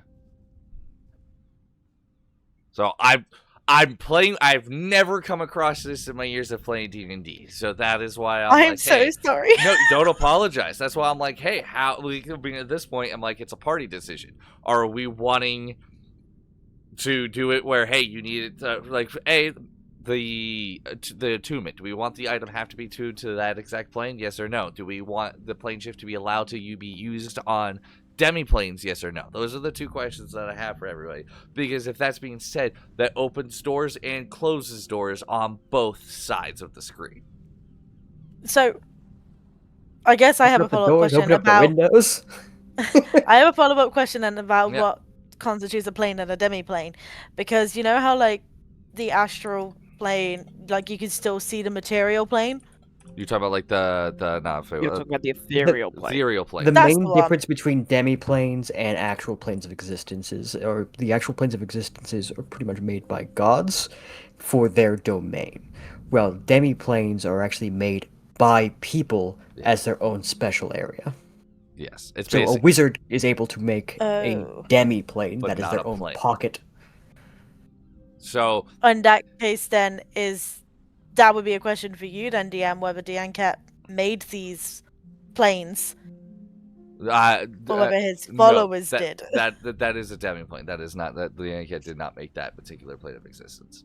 That is Right, a straight okay. demi-plane. So that's what I'm saying. That will open a door. If you guys ever make a demi-plane, or if any wizard makes a demi-plane, it is technically accessible now by this spell, versus having to find the door or the password or the thing and getting to a specific location. This opens They would doors. need to know that demi-plane exists, though. Yes. So they can't. It opens doors and closes doors. At this point, I'm okay with rolling it how you guys want to roll it.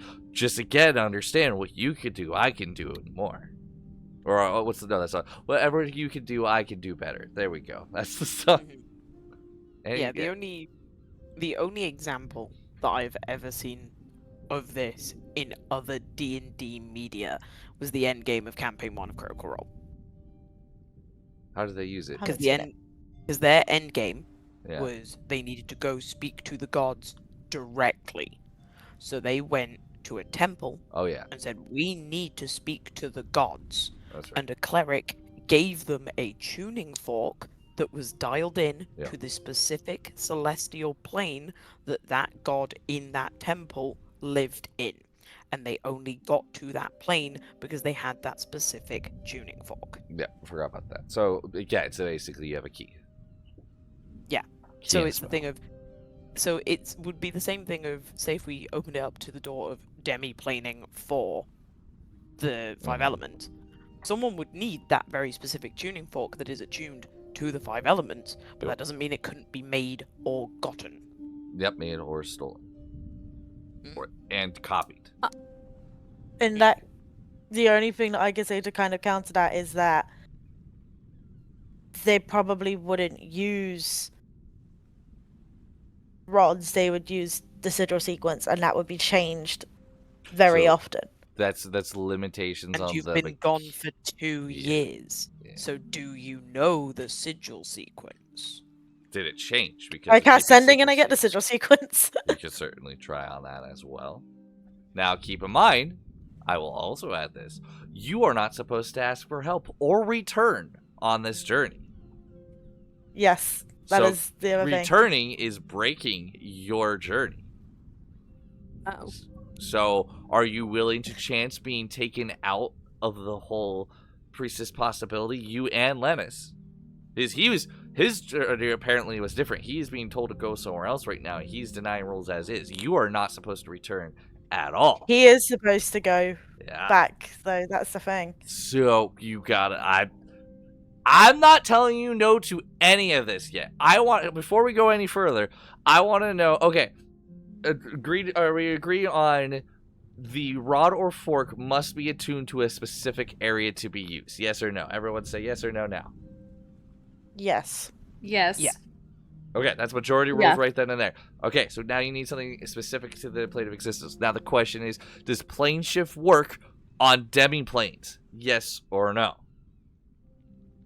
Personally, Yes. I would say no. Okay, so Because one no. I think it's cooler to actually figure out what the demiplane needs to be, Okay. entered. So in one well, no. if we are going with the yes in the first one, it could be the exact same thing. You need something that is attuned to that plane of existence. Was that a yes for UD? Yes. Okay, so there's one yes, one no.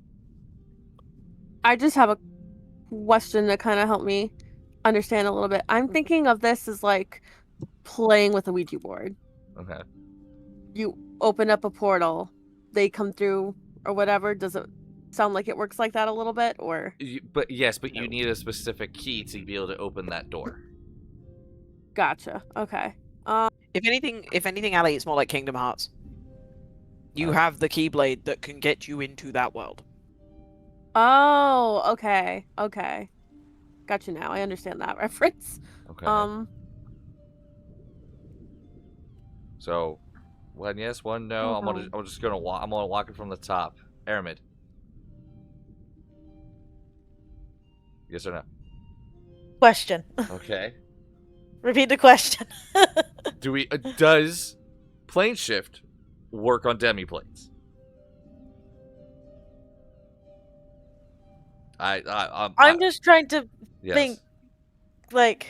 Don't think about the 5 elements right now. Does it No. work? I'm trying to think about the logistics of So, I how will. else are they supposed to go back? I will add my vote. I also vote no. I don't think they should work on demi-planes in my personal opinion. But I'm okay with opening that up and giving it a try if that's what everybody wants to do. Getting out is the same thing. You either find the door or you cast plane shift. All right. What's that you think? Go ahead. I love D&D. I wrote this right at the beginning of my thing. Like, you do not find these. I believe it was clerics, because in my head at that point when I was creating this, everybody there was a cleric. Like, you do not find these clerics, they find you. Yep. So I think for that reason, and staying true to that, it shouldn't work. Okay, so 2 no's, 1 yes. Fiora. I guess I'll go with no. I'm on it. I don't mind either way, but yeah, I guess I'll go with no. Okay, Arabella.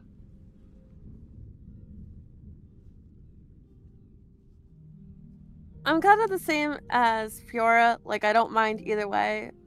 If, for whatever reason, it did work, I would think it'd be really hard to get there, but otherwise, I'll just say no. Okay, Go the with the majority majority. rolls then. Plane shift does not work on demi-planes, therefore it would not work to get to 5 elements.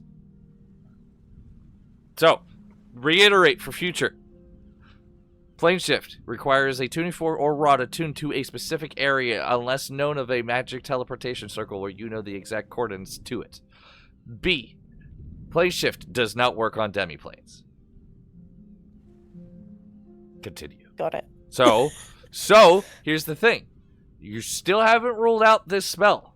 You can teleport to a different plane of existence, spend a day there, and then teleport again. That is still a plausible thing. I will also add, do I add that in, or do I just let you guys figure that out and see what happens? You could go to the ethereal plane. Like, anyone can go there, though, right? Yeah. I don't know if it's something you want to go to, but you could. Yeah, I should go to Plane of Fire. Do I be nice? I'll be nice. It's been a while since we've been back. Keep in mind, if you go back to... Actually, you know what? Before I throw, let me double check my wording. Hang on. This is what I needed.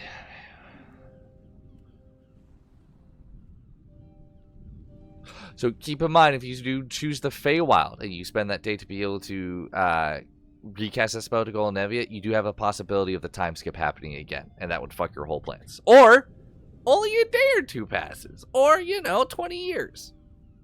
No Feywild, please. No Feywild. It's home for some. Do we want to gamble? You guys No. can gamble and fuck the whole campaign, which I'll that case, rewrite. In that case, then we can't plane shift because that's the only other plane we know. If you're refusing the Feywild, there's nowhere else we can go. That is, yeah. Unless you ask somebody on the ship saying, "Hey, you guys got a tuning fork to another plane of existence I can borrow?" Well, That's so a annoying is wild that question to ask. I'll give you one. It's definitely going to be to the plane of fire, though, or the brass. Oh, the City of Brass. Fuck me. What is really What annoying is is that I that also plane? do have the spell Etherealness, but it can only get me into the plane. Yeah. I'll let you guys go to the City of Brass. I'm down for that. No thanks. Wait, what is that? I don't know what that is. It's part of the Nine Hells. You don't want to go there. You do. I wanna have go a there. contact who might be there. No. Who do you think's down there? Gratz. We are not calling William. What? Gratz, you might have a buddy already. I'm just saying. All of a I sudden, haven't Maxwell, got in your everyone. hand, you feel something evaporate, corporeal into your hand. And it is a key, and it says "Welcome." No. No. No. Grabs that, no. throws it into the water. Fuck that. You guys, I have another plane. I could actually hold on a second. What? I have prayer beads, so we could potentially get an angel and or demon to get something attuned to another plane. Or Oh my fucking god. I love it. We're going to the City of Brass, everyone. Please no. I'm pretty sure I Gratz... love this plan. Brass in the plane of fire? Yeah. City of Brass on fire, or is that the Nine Hells? I thought that was the plane of fire. I am now double checking. Hang on. Actually, let me pull it up. It's But actually only in the people are description. Elemental It Plane is of in the Fire. Elemental Plane of Fire. Okay, well, I mean, Gratz could still be there. It's his summer home. I don't Oh know. no, if you want to go to the Nine Hells, the City of Dis. Oh, That, this, there we yeah. go. Hey, now we're talking. I like where this conversation's going. How about we don't go anywhere near the Hells because Varis is going to fucking die. Please and thank you. Just saying, We will Dis, get Brass. We will Wait, get hang on. involved. Is Yeah. Old Kamoy? That's not a different plane. That's just no, a different that's plane. the material plane. That's just going back in time. That was time, man. God, I would have loved to have suggested that, but I had a feeling the answer was no, so I didn't suggest it. I like Dis and Brass. I will set it up for you guys if you Didn't want to go we- there. No. Guys, I get it. When It's we only went to that 24 goddess, hours. is- We could just Yeah. just go to 24 bed, hours. force When we Airmet went- to sleep. She'll wake up and we'll come back. It's okay. 24 hours. That's all you need in the City of Brass or Dis. Yeah. No, thank you. No, thank you. I'm good. Thanks. Yeah, No, the City of thanks. Dis, the I'm City good. of Burning Iron. Who does not want to go there? Didn't a goddess when we were in ancient Kamoy basically bring us into her plane or into her home or something? Yeah, which is also still in Kamoy. You talking about Goddess? Yeah, Yeah. that was still the material plane. She just brought you into her home on the material plane. That's why I was asking. Was Yeah. was it her home or It was it just her plane? home. It's just we're going to Dis, everyone. Let's do it. No. This is why we don't get anything done. Look. Do you know what? Forget it. I thought I could and I can't. So we're on the boat. We're on the boat. Hold on, but we Dis, can. Dis, yeah. You got a buddy. It doesn't have to be.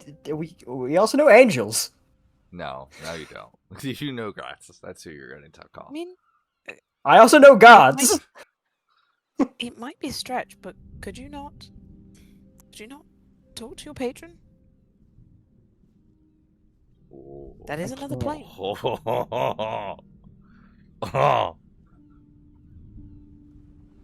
If that's not a thing on the board and not an option, then we won't. I'm just saying it is another plane.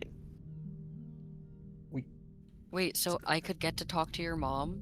Your other mom? Your second mom? Would that technically be his godmother? Oh my gosh. We're now going to diss because of that.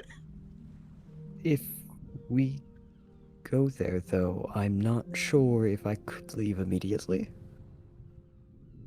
Because she is in trouble. How do you mean?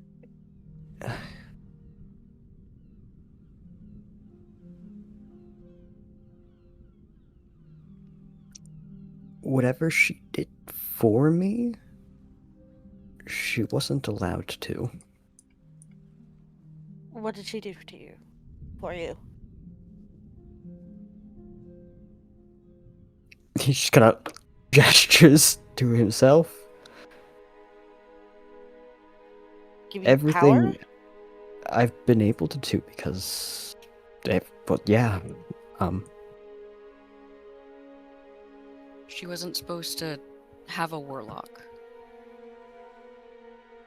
Oh, it could go deeper than that because from the stories that I've heard so far is, well, I was also sick whenever I was younger and she kind of fixed that, so it might be just the fact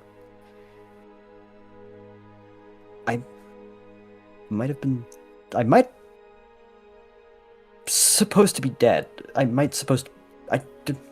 It's a weird sentence, but but if you were, I then my don't- magic shouldn't have been able to bring you back. well, I never actually died. She You intervened did. on that. No, I'm not talking about while we were a party. I'm talking about before I even met you guys. Back whenever I was still in Kamoy, whenever I was a kid.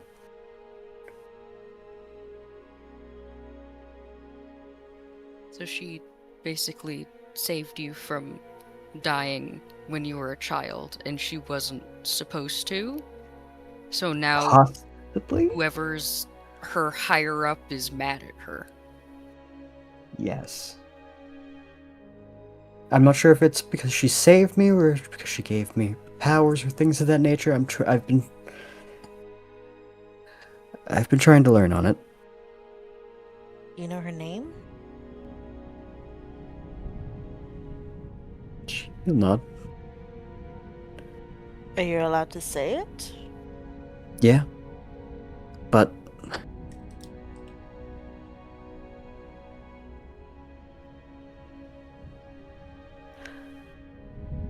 But I'm still trying to just figure things out. okay. I don't want to be wrapping you guys into something that's way over our heads more than, well, what we're already getting ourselves into. Max, there's an extensive library that details the history of gods and goddesses that have been and gone and are still here. If/when we get back to the 5 elements, your answers might be in our libraries.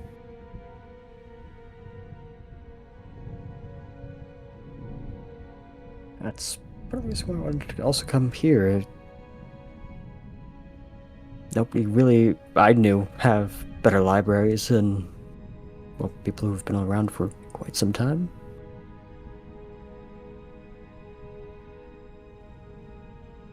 So it's not off the table.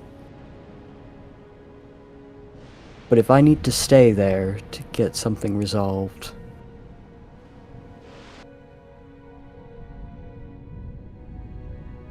I'll catch back up with you guys. Alternatively, I could ask the Ankat.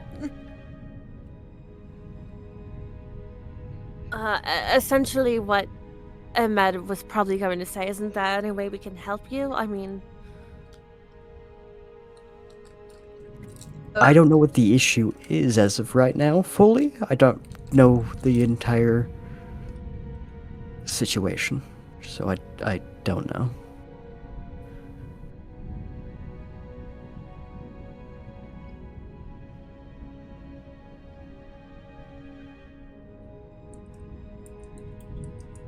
Right, that might make things more complicated.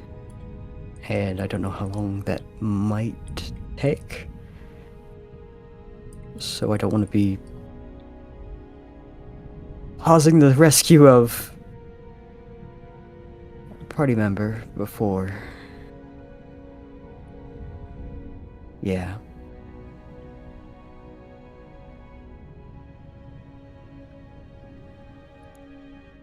We'll put your patron on the back burner.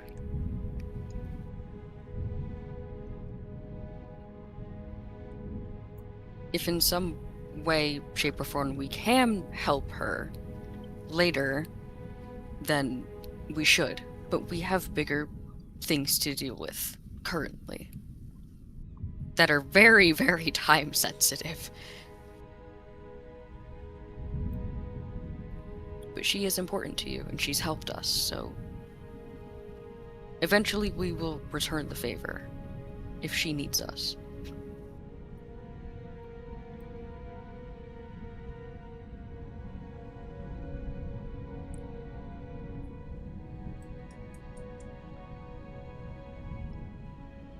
I know I plan on going there to clear up whatever is going on.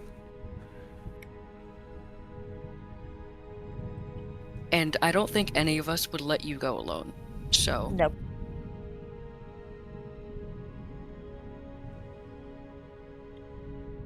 Okay, so step number 1 is find Anwen. Step number 2 is deal with the fucking crime syndicate bullshit. Step 3, stop Amarovik's pending. Step 3.1, help Aspen, wow. Help Maxwell's patron. I was about to say, wait, what? Help my Oh, we also got to do that thing for dinner. Well, that's kind of the whole Amarovik's bullshit.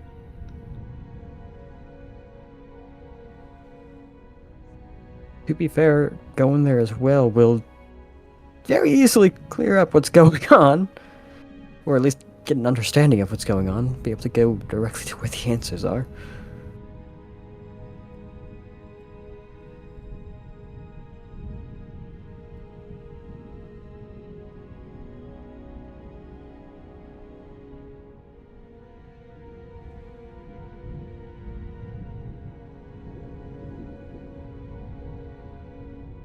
Listen, I am always the, fists before magic type of guy. I don't really know too much other than, hey, sometimes when I get hurt, I can point at somebody and make them hurt. This is making my fucking head hurt.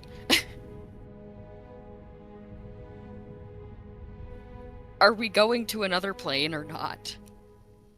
I think it's best that we stay on the boat. Honestly Then speaking, we stay on the Excuse boat. me, this is a private fucking conversation. Where are you yelling? You're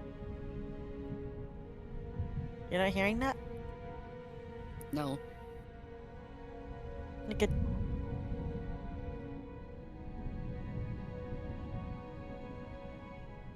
You will hear the beginning of rain.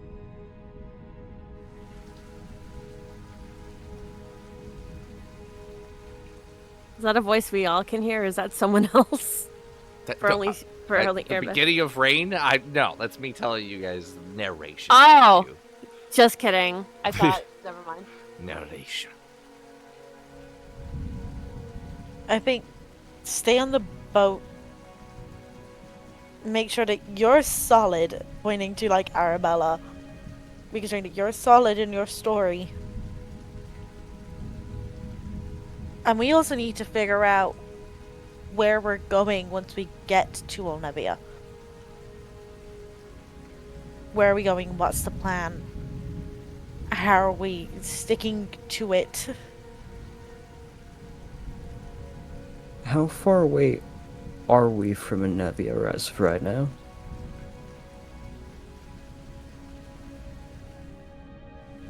Doing Hang the on very a sec. quick mental maths in my head. It's just like, Give we've me only a been on the second. boat for a week. I remember the captain saying on we it were going longer. to be here for a couple of months. We are a couple of months away from Olnevia. Then my vote is the actual plane shift. Because if we're going to be away for months, that's months we're not helping versus get there a lot sooner.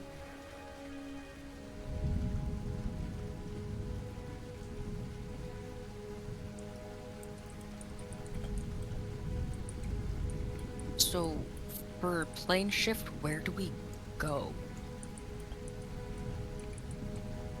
It's not the Feywild, because that is a...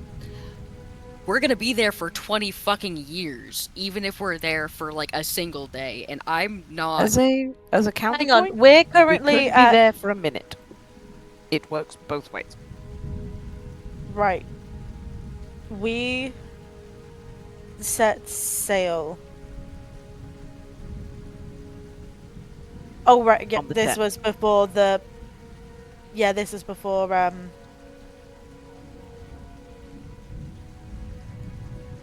updating. Yeah. Because we thought it was going to be like a week or so. And it's not. So, because it's... How long did you say it was going to be? A couple of months? It's like 3 to 4 months. I'm doing From the what I math remember, right now. from what I was saying, DM saying it was going to be a couple of months.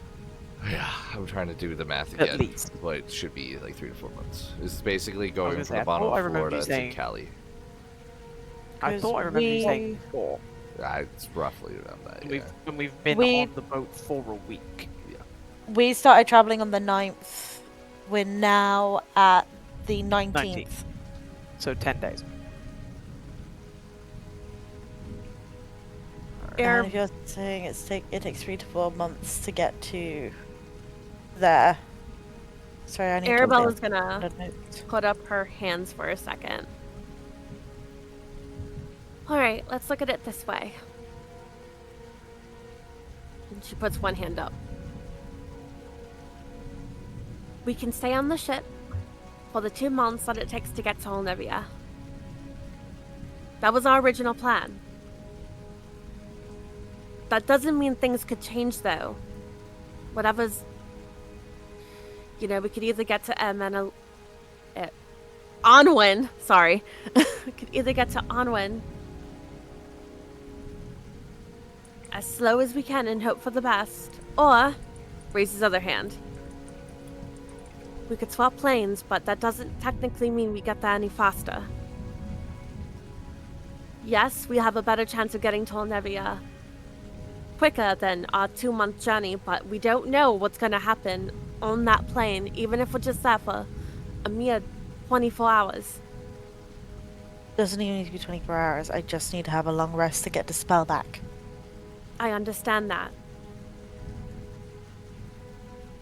At the same time, we're on a time crunch no matter what we choose.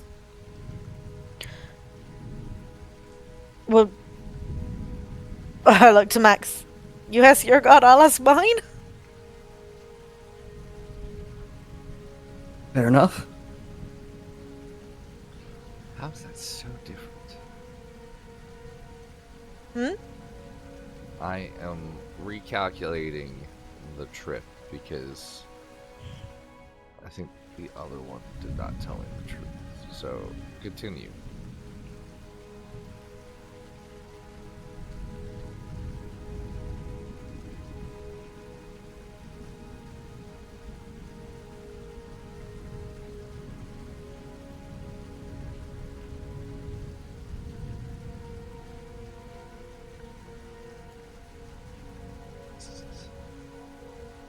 Well, I'm gonna go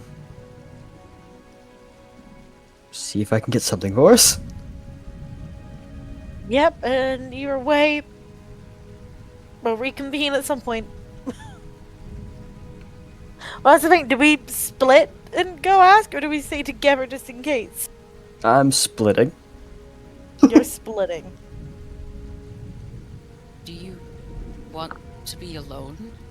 Or Kind of. Aspen's face doesn't really change, but you can see a little depression of his shoulders.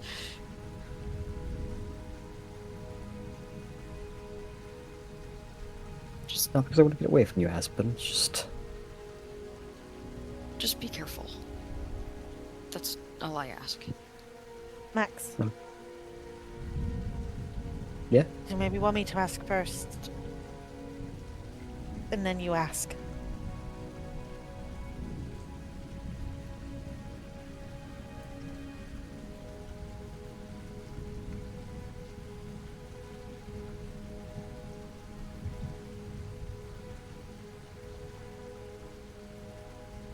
I'm okay with asking at the same time.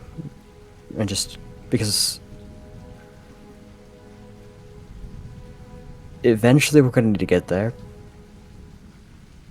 So just have it in our back pocket.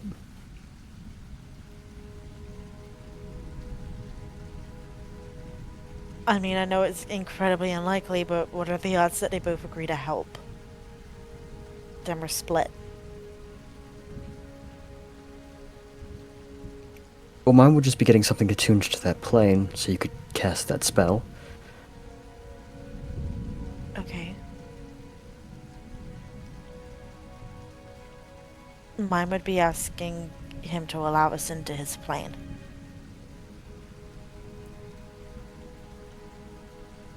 So it's simple. We both still ask, and if you get a yes, we go through your door.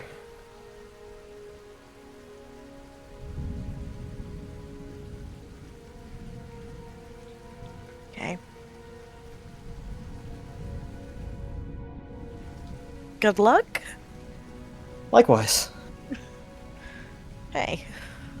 Please open your door.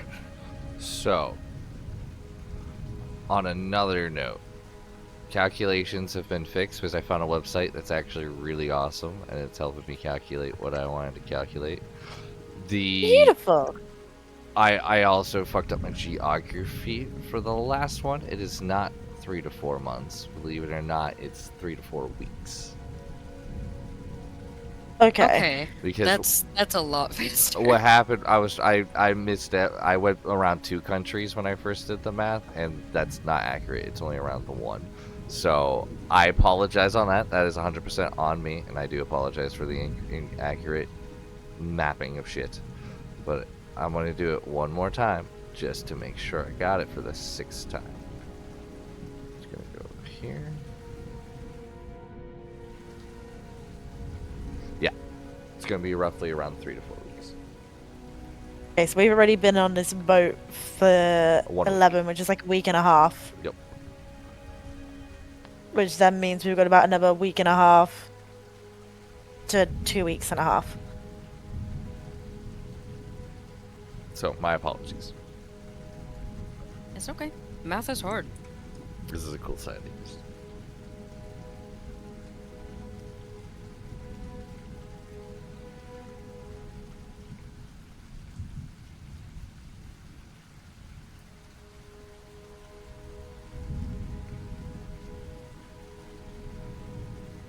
So what's the thoughts? Are you guys still wanting to plane shift or take the time? I mean, potentially saving a week and a half is still huge. Yeah. Okay. Well, it's a week and a half to 2 weeks and a half. I'm just asking. I'm not telling. I was just double checking. All right. Maxwell is going to go to the place where Varis was chained up in. Because it's nice, secluded. There's a door. Close the door behind him. And he's going to use the prayer beads. Oh. You're not just prey, you're making somebody show up. Yeah. Okay, we're gonna pause on that one. Airman, how are you doing this? I'm gonna go back to the food closet. Okay. And I guess this would be a divine intervention. I hate all of you. Okay, hold on. Well, would it be, or is it literally just like a little pray to be like, yay? It depends. You could do either. Which one are you doing? So I could also have just prayed. Yeah. He's like, nah, bitch, you're coming here to talk to me. You know, I can only imagine how someone might ask us later on, gee, how was your voyage to Olnevia? And then, great! I spent half of it time in the food storage. Life was great. It was a great It trip was for like 20 Olnevia. minutes every evening, okay? We planned a 3-week journey, realized we could do it in a week, we realized we could do it in a day halfway through. What are you using, Airman?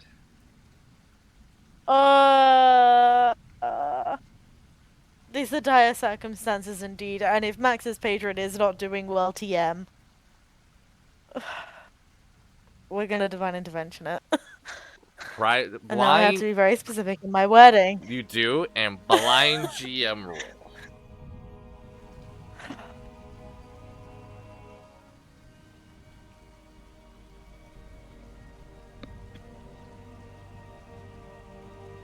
Okay, now I have to figure out how to word it. Can we go back to Max first? Nope.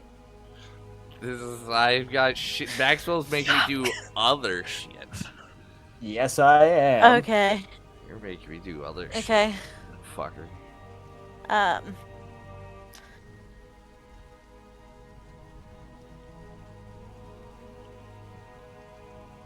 Bianca, I want to help my friend. Please, either get us to Olnevia or allow us to enter into your plane so that I can plane shift us out of there to Olnevia.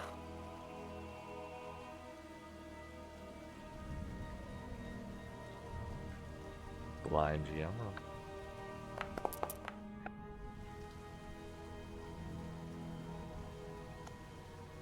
Okay.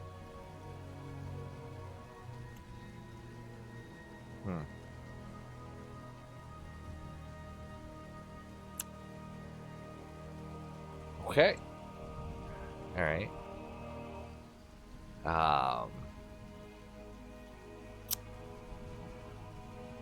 So you feel warmth overtake you in this food closet. A hand caresses you. You feel a hand kind of rest onto your shoulder and give you a squeeze, like reaffirming you in your stature.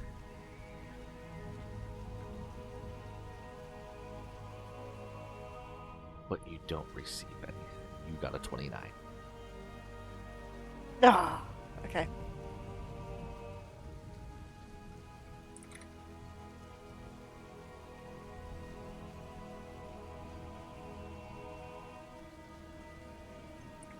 Just Okay, to, so I come out of the closet. just to prove No, it's fine. there's the apparently I trust you. just I don't bullshit those. I know. All right. Maxwell, what do you say? Do you say anything before you use the prayer bead, or do you just skaboosh fucking Pokemon this shit?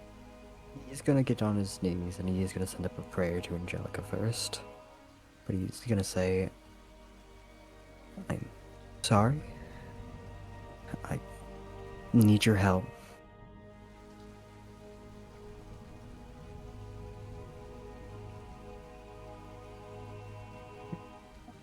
Please.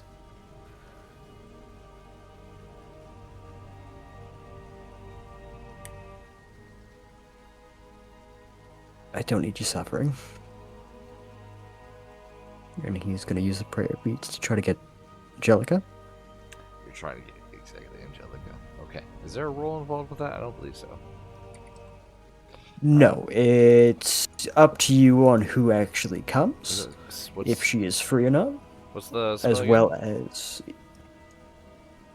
I believe it's summon player or ally. Pulling up the beats right now. Pretty sure it's the player ally as well. Where are the prayer beats?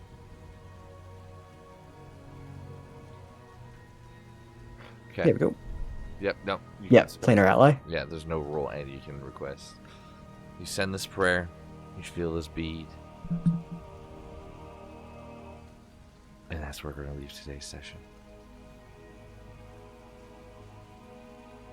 Next session, we'll find out what happens with the prayer bead and who shows up.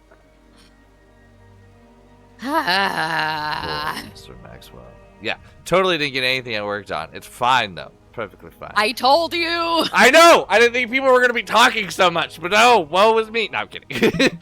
I forget this group. We talk a lot, and I'm like, it's fine. It's fine. It's great. I don't have to prep for next week. It's amazing. I love it. But no, this was a great session back. I'm happy it happened. Thank you to my lovely players. Thank you to my lovely chat. Please join us next week, Friday, 7 p.m. Eastern Standard Time, for another episode of 20 Sides of Failure to find out what comes next. And you might actually be able to experience what I have prepped. Bye-bye. Bye. night. Bye.